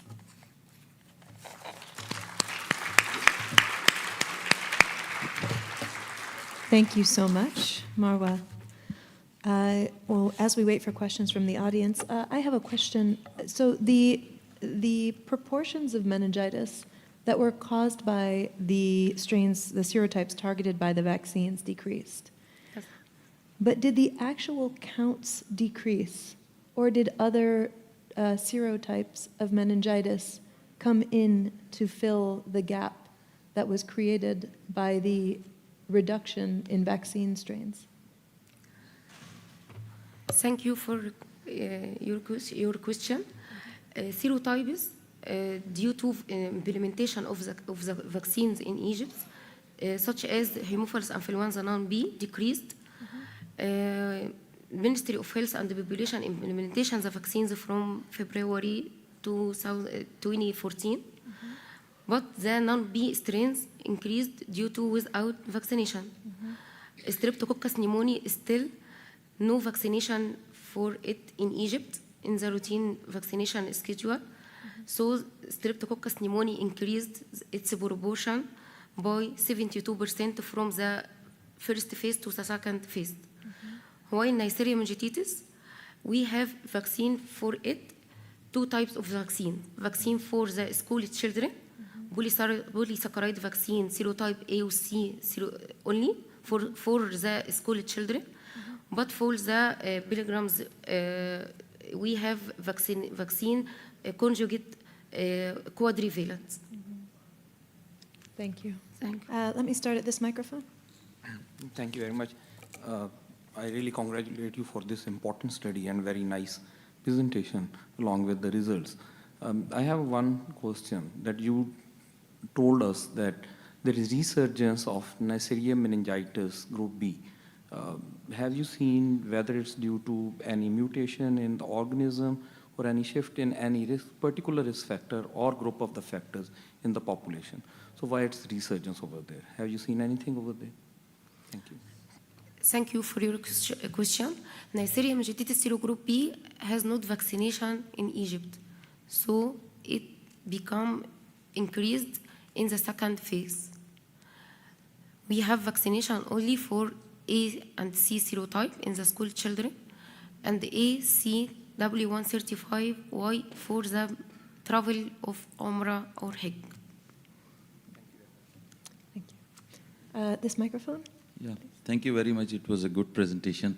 So I just want to know that you have two comparison, as far as the years are concerned. So you've one comparison from 98 to 2004, and the second comparison is from 2016 to 2023. So don't you think so that you are talking about the, trend and changes in the serotypes? So what about the, the middle years that comes between 2003 to 16, and what the impact of COVID-19 pandemic has produced on routine immunization, because HIB is the part of routine immunization. Have you determined that? Thank you. Thank you for your question. Yes. The sentinel surveillance stopped from 2005 to 2016 due to financial constraints, but routine surveillance was established.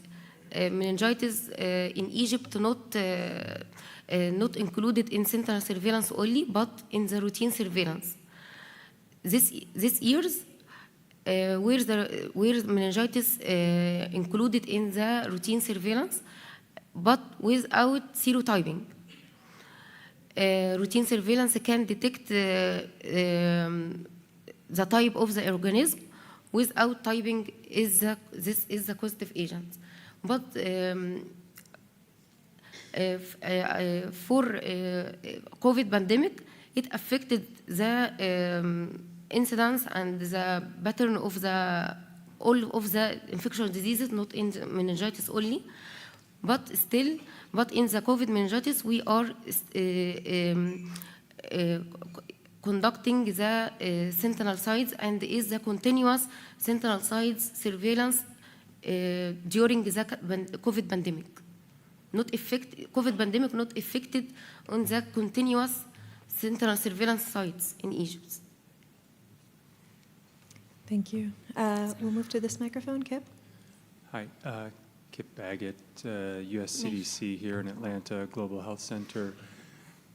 My question is similar to Julie's first question, or I think related. First of all, congratulations on a really great presentation. I think this surveillance is really, really important to be able to interpret changes in vaccine serotype and serogroup over time and monitor the effectiveness of interventions. I think what is also important is to understand the overall incidence of disease and trends in the incidence. And to answer that, could you comment on how do you think the surveillance is very complete, and how would you compare the completeness of the surveillance from the later time period to what you think the earlier time period was? Thank you for your question. I can't catch your point, please, again? Sure. Do you have a sense of the completeness of the surveillance during the later time period compared to the earlier time period? How complete is the case capture, do you think? How complete? I don't know. We can talk after, no problem. Thank you. Well, you can translate it. Sure. Can I clarify what Please, do you mean by the completeness of the data? Do you mean that the surveillance system captured all the cases? Yes. I'm trying to get at how easy is it to compare the kind of the total cases being captured by the surveillance system, early versus late.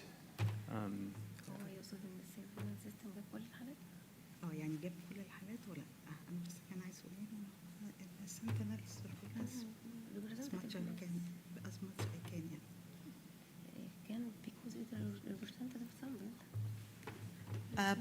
Yeah, by asking Dr. Marwa, she said that it is a type of sentinel surveillance system. The two periods are type of sentinel surveillance system. And it is more complete than the routine surveillance system. So when we have these cases or this number of cases, we consider that it is more complete than the routine surveillance system. It is a part of sentinel surveillance system. Okay, thank you. Very much. All right, thank you very much.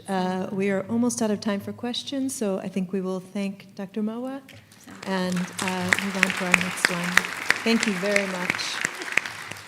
Our next speaker is Paul Kibati, who will be talking about factors associated with severe outcomes following snake bites in Mwingi Sub-County, Kenya, 2023.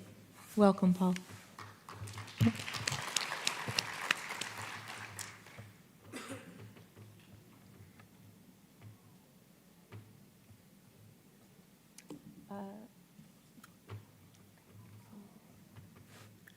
So good evening, everybody.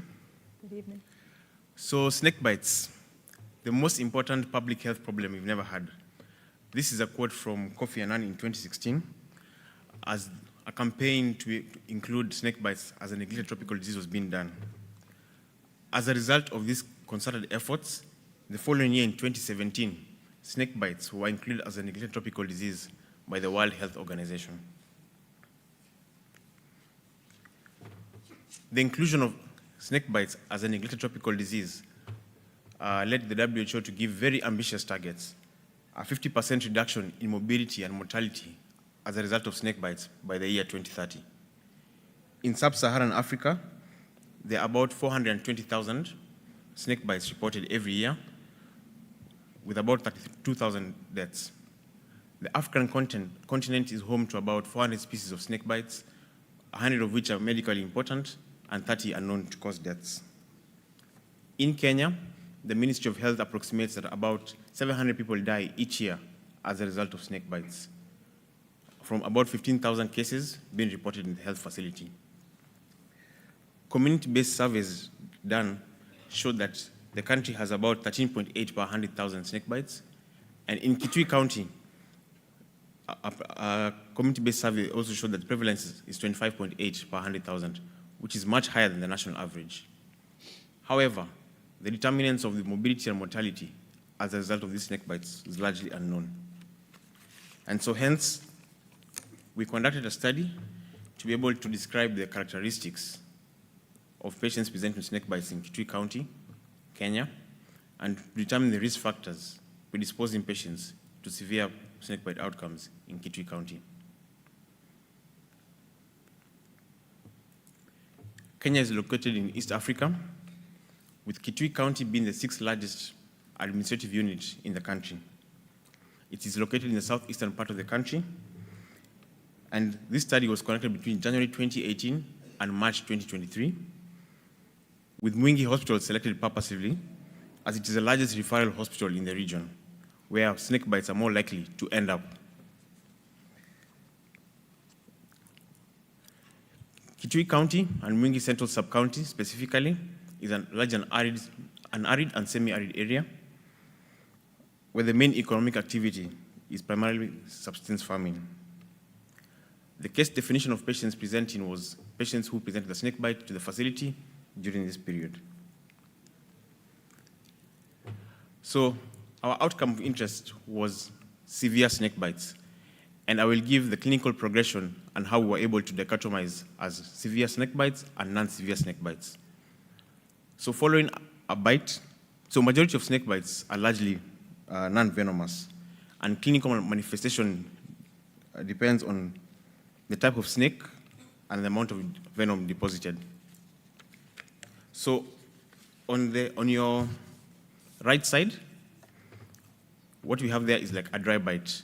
So this is when a snake bite actually bites you and puncture wounds are done. As a result, if there's venom, you may have a progression of swelling, mild swelling, as shown in the second image, and these two were what were classified as non-severe snake bites. Continued progression of disease would lead to blistering, swelling beyond a joint, local tissue damage, as shown in the image on your left, bottom left, and more severe disease would result in local tissue damage with necrosis, as shown in the upper right image, and those were classified as severe snake bites. To note is that severe snake deaths that were recorded during this period were also classified as severe snake bites. So we did a retrospective review of patient records between the year January 2018 and March 2023, looking at clinical signs, symptoms, and patient management. We first conducted descriptive analysis, and factors with a p-value of less than 0.2 were included in the final logistic regression model to calculate the odds ratios of severe outcomes. We excluded any variable with more than 10% of variables, with more than 10% missingness, but maintained those who received antivenom despite having a non-significant p-value. During this period, we had a total of 305 snake bites with a case fatality rate of 1%, which included 3 deaths. The median age was 22 years, with males being slightly more affected. The median duration of administration was 3 days. 81% of patients received antivenom, with 86% of patients receiving antibiotics during this period. This chart shows the distribution of snake bites in Mwingi Hospital between January 2018 and March 2023. We combined the number of snake bites over the period to look for seasonality. Of to notice, Kenya has 2 rainy seasons between March and May, and October and December. So the x-axis shows the months, the y-axis shows the number of bites in the month, and the secondary y-axis shows the mean rainfall during that period. We noted a peak of snake bites in the months of April and November over the period of the study. For sociodemographic characteristics, we presented snake bites stratified by outcome. And as you can see, those aged 4 years and below had a higher odds of developing severe outcome as compared to the reference group of above 50 years. Other factors that we looked at were non-significant by variable level. Other factors that we looked at showed that delay in seeking healthcare may lead to severe outcomes. With that time to seek in healthcare, those who took more than 6 hours to seek healthcare, and those who had more than 8 hours to receive antivenom had higher odds of severe outcome as compared to those who sought healthcare within 5 hours, and those who took less than 5 hours to the bites. Patients who were referred in from another facility were also noted to have a higher odds of severe outcomes. In the final logistic regression model, we noted that age, those who are 4 years and below had 14.5 times higher, were 14.5 times more likely to develop severe outcomes. Snakebite patients who sought healthcare after 6 hours were 2.9 times more likely to also develop severe outcomes following snake bites. Patients who are referred in to the facilities were also 3.4 times more likely to develop severe outcomes following snake bites. In conclusion, delay in seeking healthcare and delays in receiving antivenom may worsen presentation of patients after snake bites, and that early presentation results in early treatment, which leads to better outcomes. We also noted that rainy seasons increase the opportunity for human and snake behavior interactions, as during rainy seasons there's increased farming activity. Also during rainy seasons, the burrows are filled with water, and hence the snakes come to the surface, giving a more opportunity for human-snake interactions. There's also widespread use of antivenom and antibiotics among non-severe snake bites, which is not according to the treatment guidelines in the country. some of the limitations of my study were that data was from one large referral hospital, which may limit the generalizability of the findings. We did a thorough review of medical records, but it's possible that we could have missed some cases of snake bites in this particular area. The patient records that we actually got, some of them were missing some data on activity, location, and description of type of snakes, and some mild cases might not have presented to care.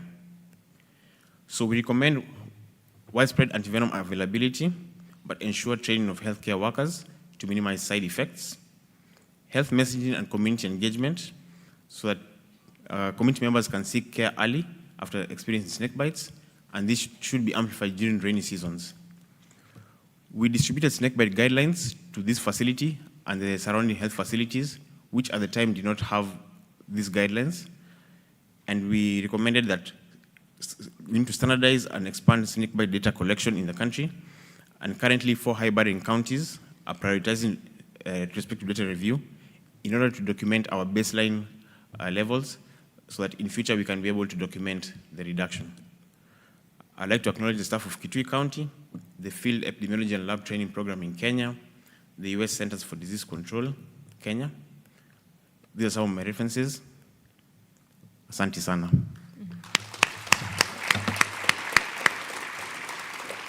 Thank you very much, Paul, for a really interesting talk about something we don't always hear a lot about. Paul, I wondered if you had looked at the site of the snake bite. So was there a difference in terms of where on the body the person was bitten and the risk of severe outcomes? Thank you for that question.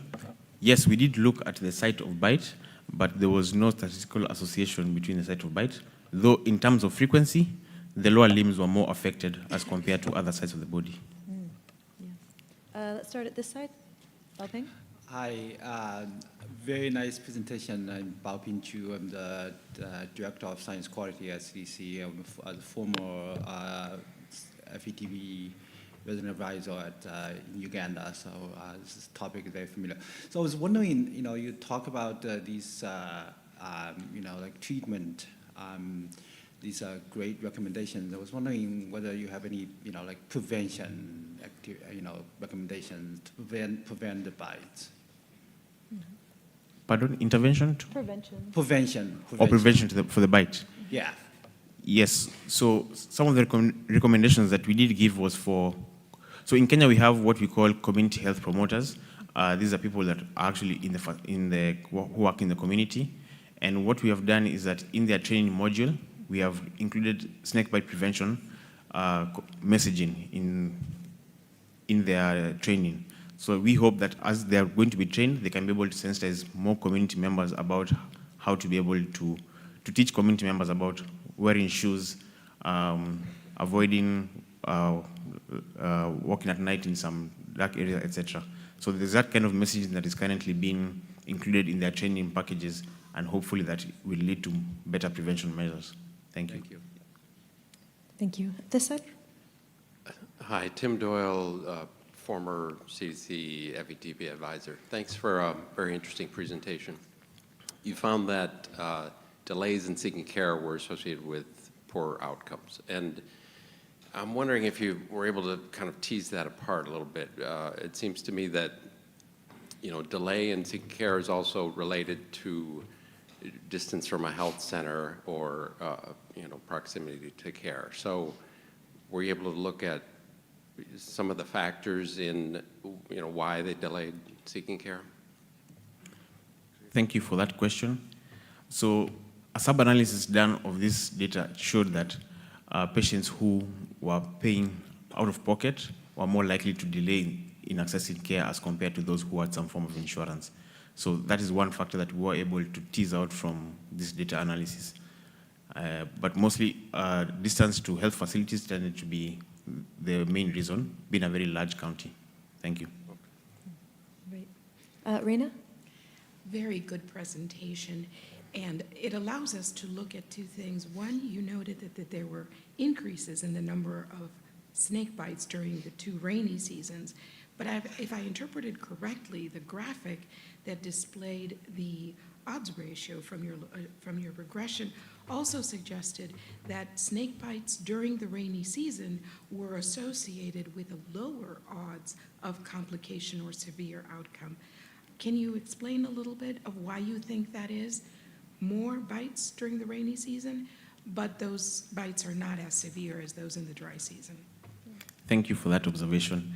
Yes, we did notice that, and the main reason is because during the rainy season, all types of snakes do actually change habitat from the burrows and come to the surface, and most snakes are not venomous. So we have an increase in bites during that period, but are not necessarily venomous, as compared to the dry season, when the snakes are actually hunting for prey and occasionally do interact with humans and cause more severe bites.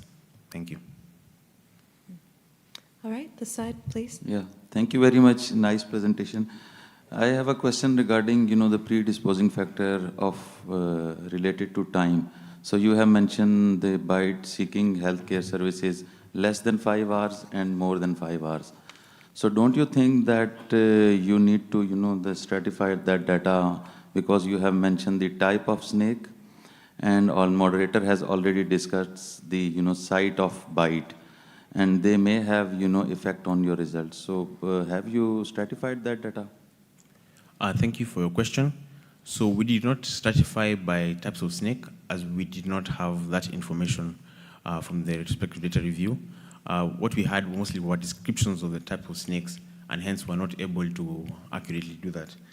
But as with regards to time, we were able to group this based on the number of variables, because this was a continuous variable being collected from the patient. And because we were not able to do direct interviews, we had to group them into these groups just to be able to get the data. Thank you. Thank you. Wonderful. This side, please. Thank you very much. I'm Dr. Wasif Malik from Pakistan. My question is, in your demographic analysis, you told that the farmers and the employed, they have the more number of the cases. But if we compare these groups, employed are more reported as compared to the farmers. So have you seen the reason behind that? Because in Pakistan, we think that farmers, they get more snake bite cases as compared to others, because they are more interacted with these soil agents or like that. Is there any reason that delayed reporting or hard access to the facility from the farmer groups as compared to the employed groups? Have you seen the reason behind why less reporting in the farmers, or it's truly less bites in the farmer group? Thank you for your question. So yes, it is more of delayed reporting by the farmers. We do know that because we didn't have all the information about the occupation, and so that is why if you looked at the slide for socio-demographic characteristics, you'd have noticed very low proportions in some of the categories. However, for the farmers, you find that they'll be less likely to present to the facility immediately after the bite. Some of them do end up seeking alternative traditional methods prior to presenting to the facility. So that tended to be a big reason in this study. However, it was not large enough to be able to bring out an association. Thank you. Thank you. I have one other question. So I think as you've sort of brought up now, you were looking at factors associated with severe outcomes among people who make it to the health facility. Do you have any idea of what proportion of people get snake bites and never make it to the health facility at all? They die in their community. Unfortunately, we do not have a community-based system that notifies snake bites from the community. But we do know that snake bites are generally underreported, and even the health facility data that I was presenting tends to be on the lower side. So this is why we are trying to advocate for more patients to be able to access health facilities, but also the community-based side. And this is a revamped program in the country to be able to collect not only snake bites, but other incident cases that do happen in the community, just to be able to get that kind of information. Thank you. Thank you very much. All right, let's thank Paul for his excellent presentation. And now we are on to our last speaker. We're going to hear Ken Palmares from the Philippines talk about investigating the role of rubber plantations and behavioral factors in the chikungunya outbreak in Zamboanga, Sibugay.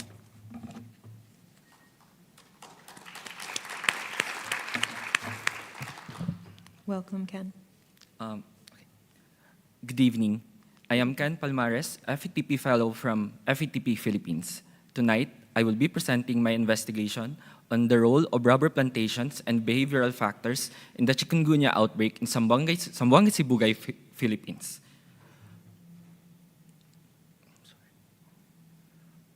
On March 30, 2023, the Event-Based Surveillance Unit of Zamboanga Peninsula reported a clustering of joint pains and fever in San Isidro village in Tungawan.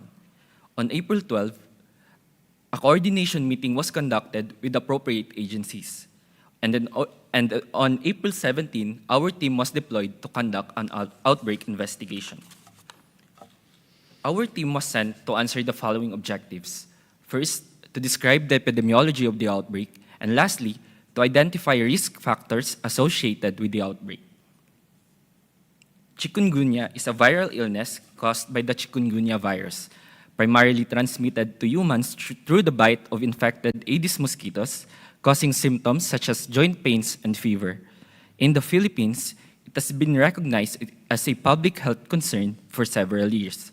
The first documented outbreak occurred in 2012 in Albay, and sporadic cases have been reported since then. The prevalence of the disease is often linked to temperature, rainfall, and the presence of mosquito vectors. The area of concern is Tungawan, which is a municipality in Zamboanga, Sibugay in the island of Mindanao, Philippines. It has 25 villages and populated with about 48,000 people. It has one rural health unit and 18 village health stations to cater health services staffed by 20 health workers. 6.40% of the land area, or 3,000 hectares, is allocated to the rubber business, which employs most of the population. Tungawan is also known as a hotspot for diseases carried by mosquitoes, especially dengue. In 2015, a vector mapping was done and 40 species of mosquitoes, including Aedes, Anopheles, and Culex, were identified. For our methods, to determine the baseline incidence of the disease, surveillance data was reviewed. Secondary data were gathered through the review of records from the different health facilities. In addition, active case finding was conducted and key informant interviews were done to collect insights. An environmental survey was performed, and to identify mosquito species, an entomological survey was conducted. Lastly, serum blood samples were collected.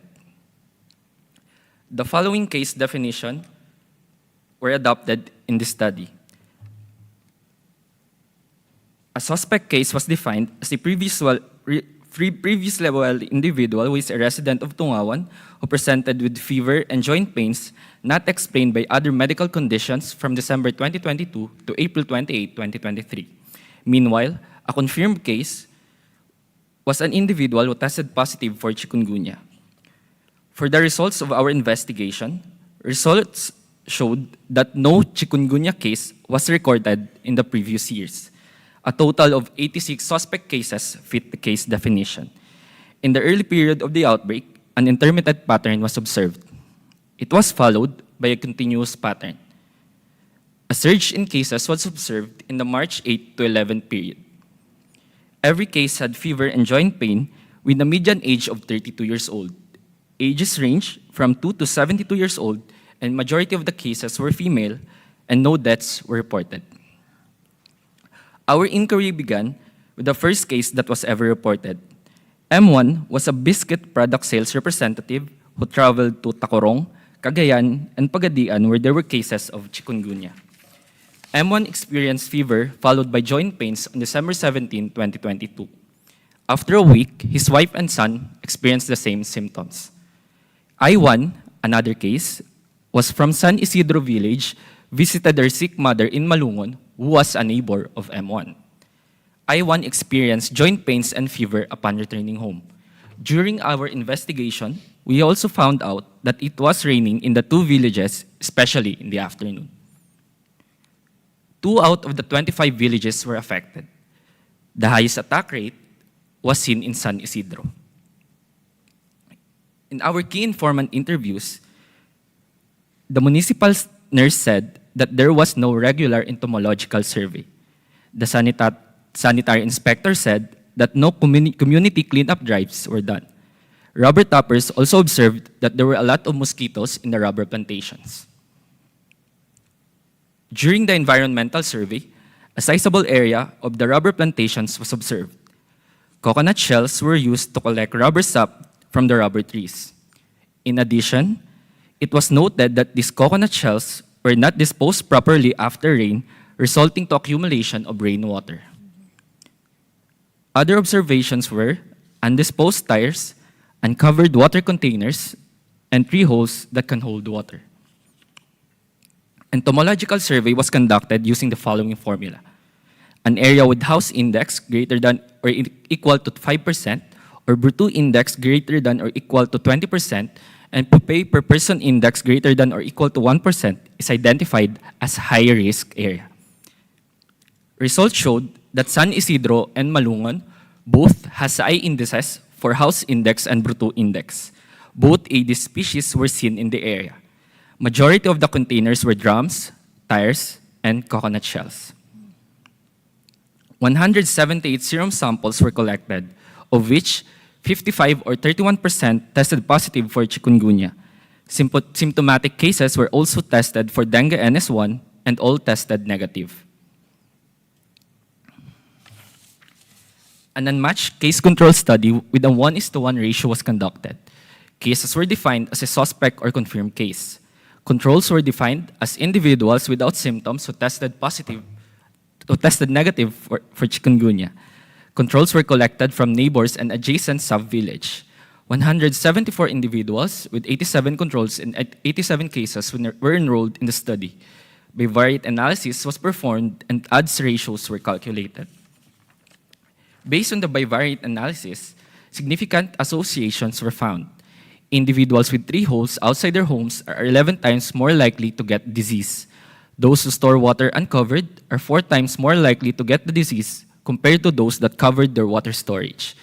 Individuals with neighbors who tested positive for chikungunya are 9 times more likely to contract the disease. Rubber tappers are 3 times more likely to contract chikungunya compared to non-rubber tappers. Outbreak interventions, such as distribution of long-lasting insecticide-treated nets and health advocacy were conducted. For the recommendation, implement rapid actions such as fogging in high-risk location and ramp up cleanup drives through community involvement.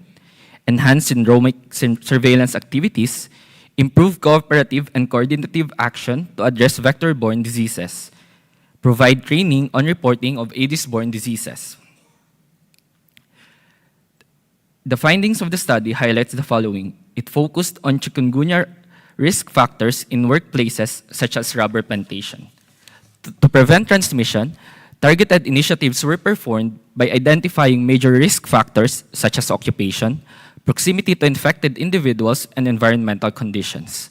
Implemented preventive measures such as forest campaigns, search and destroy breeding sites, self-protection from mosquitoes, seek early medical consultation, and support fogging in our areas with clustering of cases.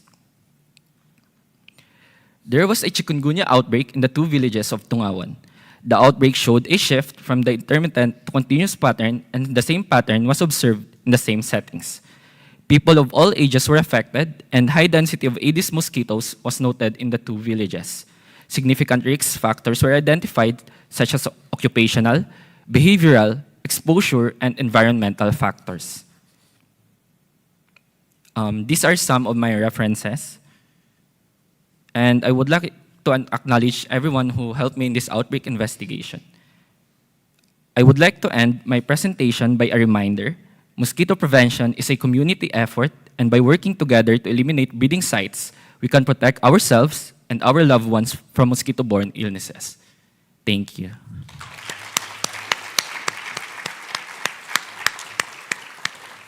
Okay. Thank you so much to Ken. Let's start with Bao Ping. Hi, I really enjoy your presentation. Great investigation.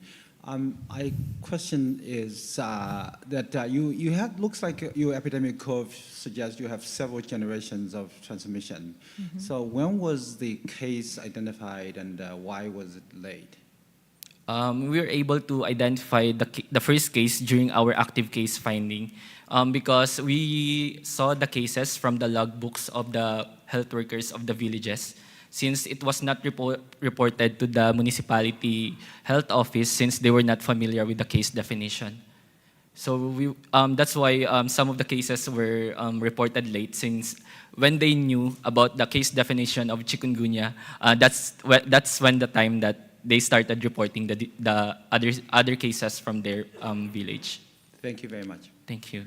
Thank you.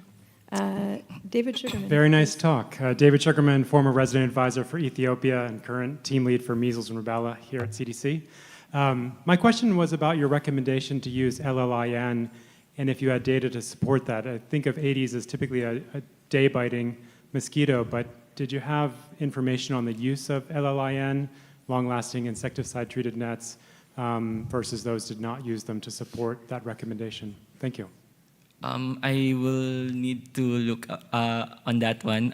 I'll get back to you after this presentation, sir. Thank you. Thank you. Please, Liz. Thank you for this presentation. Lisa Hesse, CDC Pakistan. I was interested in the finding of people who have their water storage uncovered. Given that dengue is endemic in Philippines, I would think that that would be already an intervention that was in place, is to cover your water storage. So was there educational efforts that were made in order to emphasize this intervention before or after the outbreak? Thanks. Thank you for that question. So after our outbreak investigation, they conducted health advocacy, especially reminding them to, even just for that minimal effort, they can protect themselves from mosquito-borne illnesses. Because some of them use water containers to catch rainwater, and they are leaving these containers uncovered. So when we observed that, we reminded them that if they can't cover their water containers, they will need to pour the water inside the water container, and they won't prolong the water inside the container. Thank you so much. Thank you. It was a wonderful presentation. My question is regarding the analytical part of your study. So since you have multiple variables, so you have done the bivariate analysis. So don't you think that you should do the logistic regression to calculate the adjusted odds ratio, because you have some variable regarding the the behavioral factor, and they may have some confounding effect on your results, because your odds are significantly very high and strongly associated. So what do you say on that? Thank you. I tried using a multivariate analysis in my analytic part, but some of the breeding sites risk factor was eliminated. That's why I opted to use the bivariate analysis for this, for them to emphasize the elimination of breeding sites in the community, since one of the best recommendation that we can provide for them is to search and destroy. But I tried, I did multivariate analysis, sir. Thank you. Thank you. Thank you very much. That's a very important topic which you discussed about, and very important presentation. I have a question that in your analysis, you told us that there were very high indices, Pareto index and the container index and the house index. And in the recommendation told that fogging in that area, that is one of the recommendations that decreases. Have you done any sort of the post-fogging effectiveness analysis that the fogging has reduced the mosquito in that area and the indices went down? And what are the recommendations apart from this fogging, like larvicidal activities, destroying the larva? Wouldn't you compare these activities and the fogging so that your future Finish the oral presentations. Thank you very much, Ken, for a great talk. I'm just going to move to the microphone. So thanks again to our excellent speakers. At this point, I'd like to invite Dr. Carl Reddy and Dr. Augusto Lopez up to the stage to help present participation certificates and take photos. Welcome.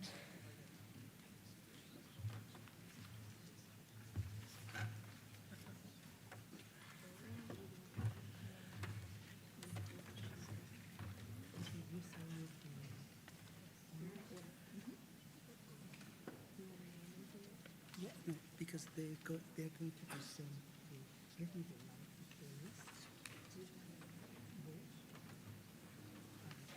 They're going to give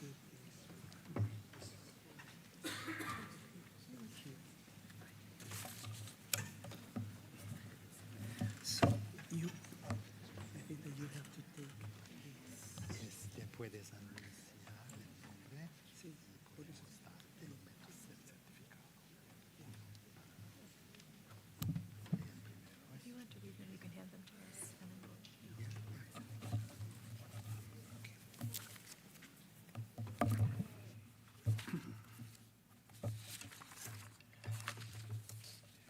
Okay. Good evening. It's time to give the certificates for all the presenters. We're going to start with the oral presenters. Danny Cabwe, please.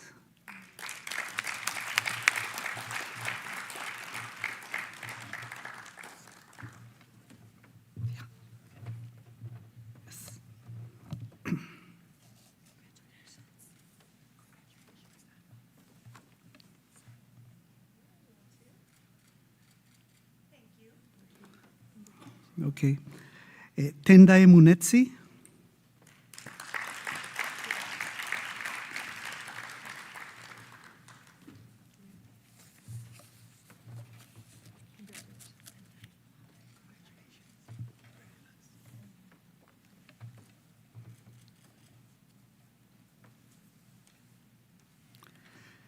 Grace Okensi.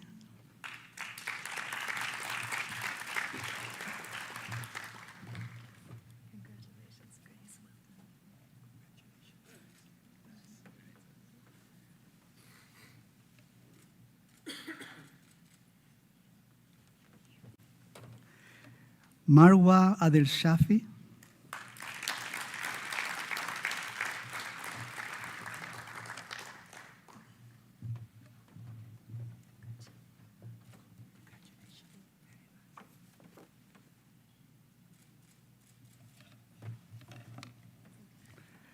Paul Kibati.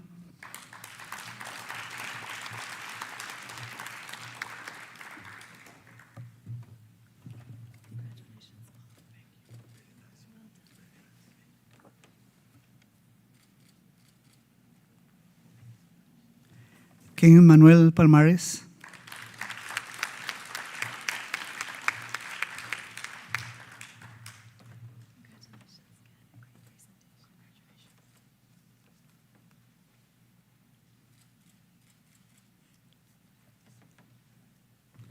Feruza Aldimitova.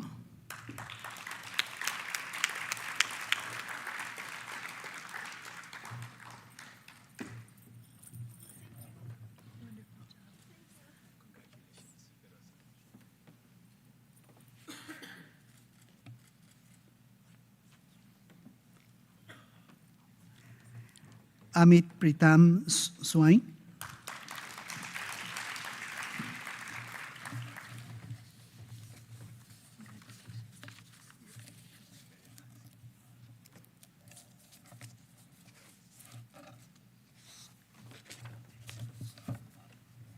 Okay. Now the poster presenters. Okay. Gold star. I did it. Oh, yes. I was rehearsing to pronounce her name. Yes. Wonderful.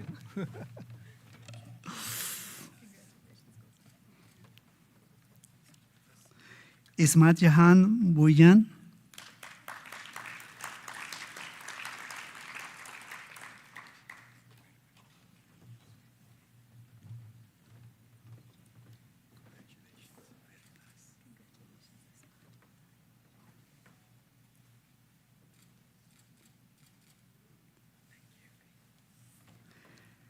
Mahim Al-Balushi.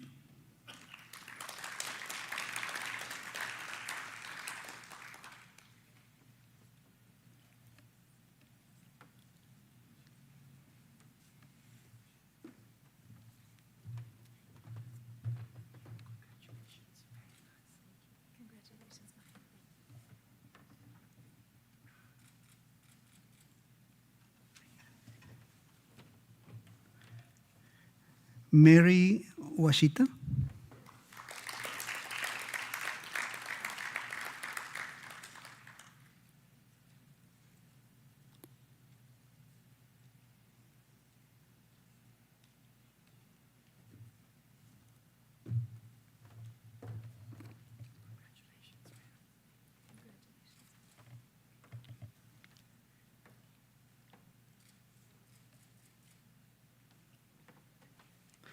Rafael Ibrahimov.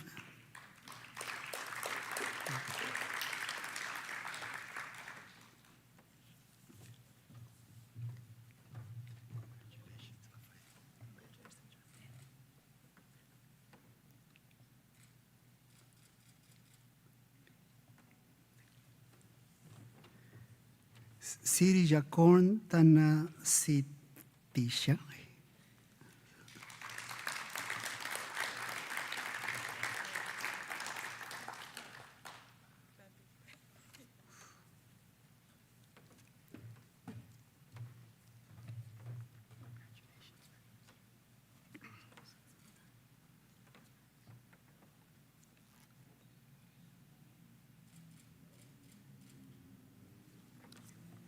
Ken Ripon.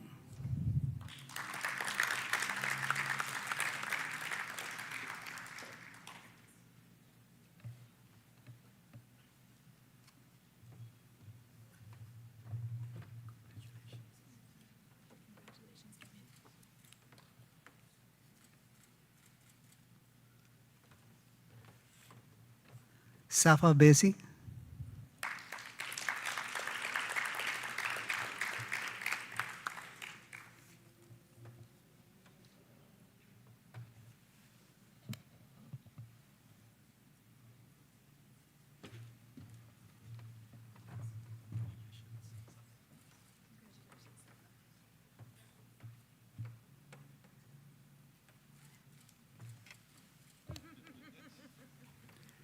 Simon Breakwither.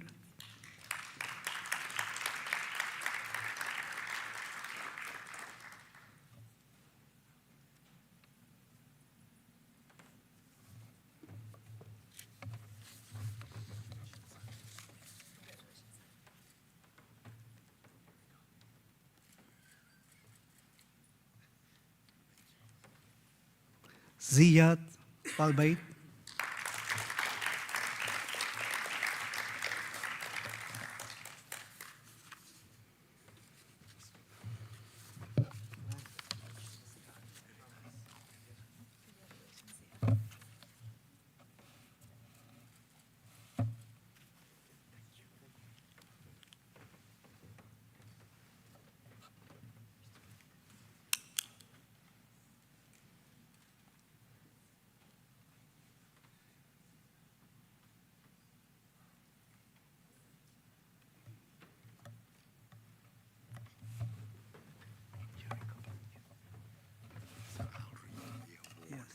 Yes, and then you.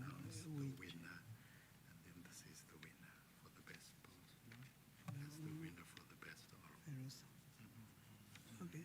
Okay, good.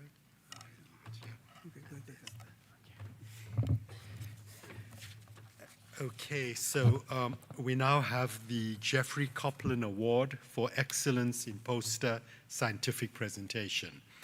The Jeffrey P. Copeland Award for Excellence in Poster Scientific Presentation was established in 2014 in honor of Dr. Jeffrey Copeland, former director and 26-year veteran of the U.S. Centers for Disease Control and Prevention, for his outstanding contributions to improving public health globally and his commitment in excellence in scientific research, analysis, and presentation. The Jeffrey P. P. Copeland Award is presented to the winner of the scientific poster presentation that most effectively emphasizes the results of an investigation and its impact on public health. Dr. Copeland is a past president of the International Association of National Public Health Institutes. He currently serves as Vice President for Global Health at Emory University and is the former director of the Emory Global Health Institute, an organization created to advance Emory University's efforts to improve health around the world. Before assuming this position, Dr. Copeland was Vice President, Academic Health Affairs for Emory University's Woodruff Health Sciences Center and Director of CDC. Dr. Copeland has served on many advisory groups and consultancies in the United States and overseas, and has written more than 200 scientific papers. He served as a trustee of Yale University and on the boards of the Marcus Family Foundation, Michael C. Carlos Museum, Kaiser Foundation Health Plan of Georgia, Incorporated, and Health M. Powers.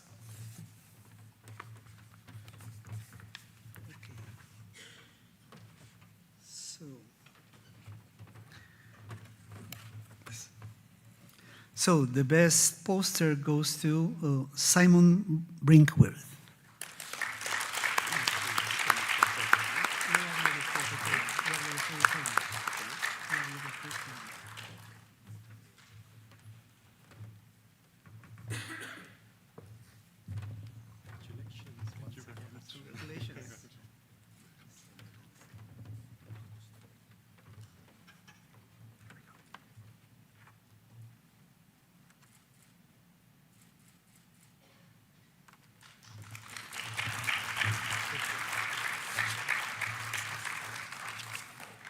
And now for the oral. The William H. Foggy Award for Excellence in Oral Scientific Presentations was established in honor of Dr. William H. Foggy, the renowned epidemiologist, Presidential Medal for Freedom recipient, and former director of U.S. Centers for Disease Control and Prevention, CDC, credited by devising the global strategy that led to the eradication of smallpox in the late 1970s.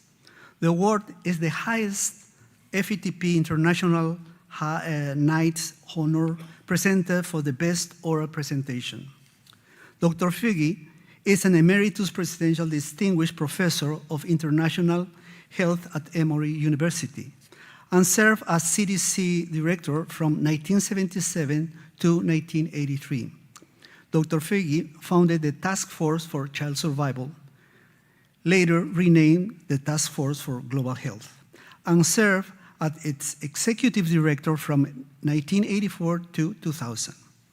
Under Dr. Foggy's leadership, the Task Force for Global Health developed and applied a model of collaboration that resulted in childhood immunization rates in the developing world, increasing from 20 to 80% in just 6 years. He has also previously served as a senior fellow at the Bill and Melinda Gates Foundation and director of the Carter Center. Okay, so drum roll. And the winner is Firuza Ablimatova.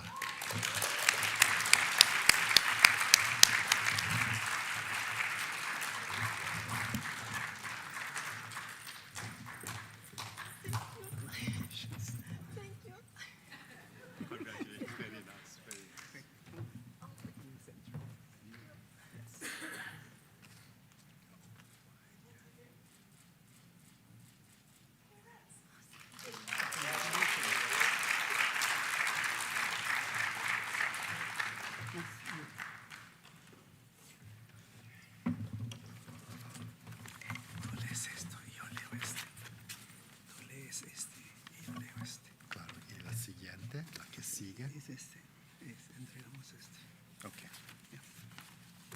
Buscar una hoja aquí. Yes. Okay. So now we have the CDC Director's Award for Excellence in Epidemiology and Public Health Response.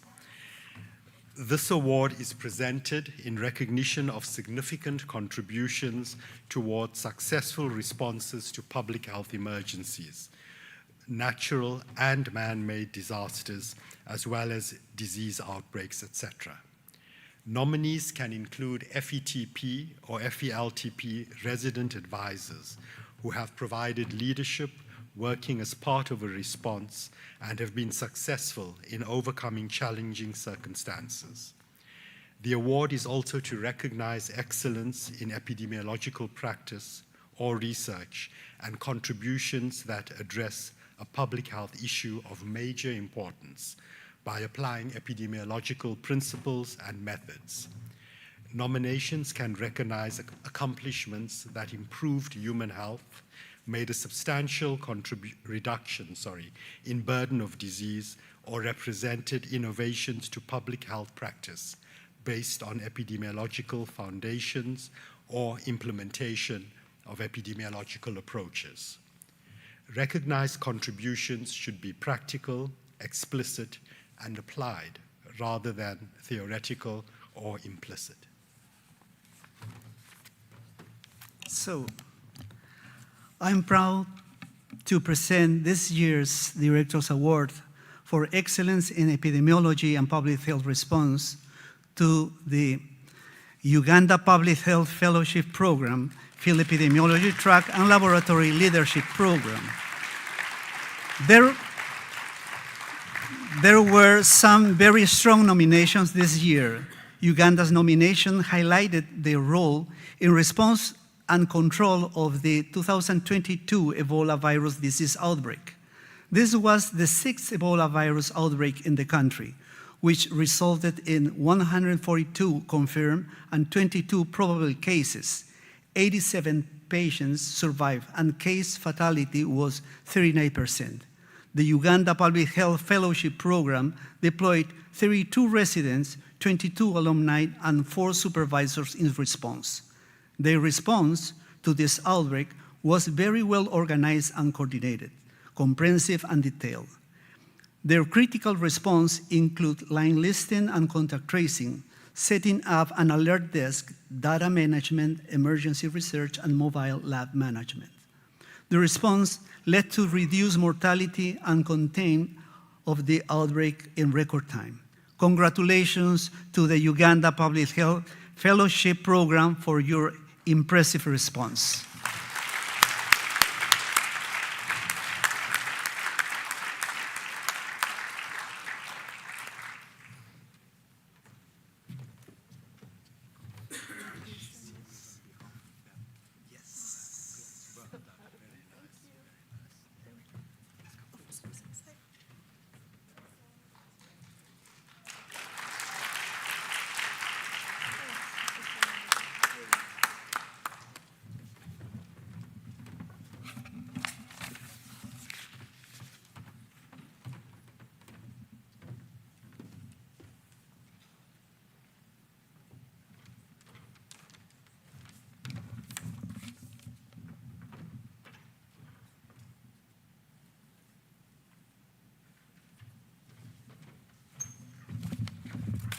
So we've now almost reached the end of this really incredible evening. And I'd just like to emphasize that this is the 23rd year of FETP International Nights. So I think we deserve a round of applause. Yeah. Okay, this year, 204 abstracts were submitted from 68 different countries. 20 abstracts were selected for presentation. These were 12 posters and 8 oral presentations. 2 of the oral presentations were presented at the Global Health Session on Tuesday of the EIS conference. And 17 different countries are represented by speakers. So, you know, this International Nights would not have been possible without the tireless work of the organizing committee represented by CDC staffers and TEFINET staffers. And I'd really like to give all the members of the organizing committee a round of applause for the work that they put into this.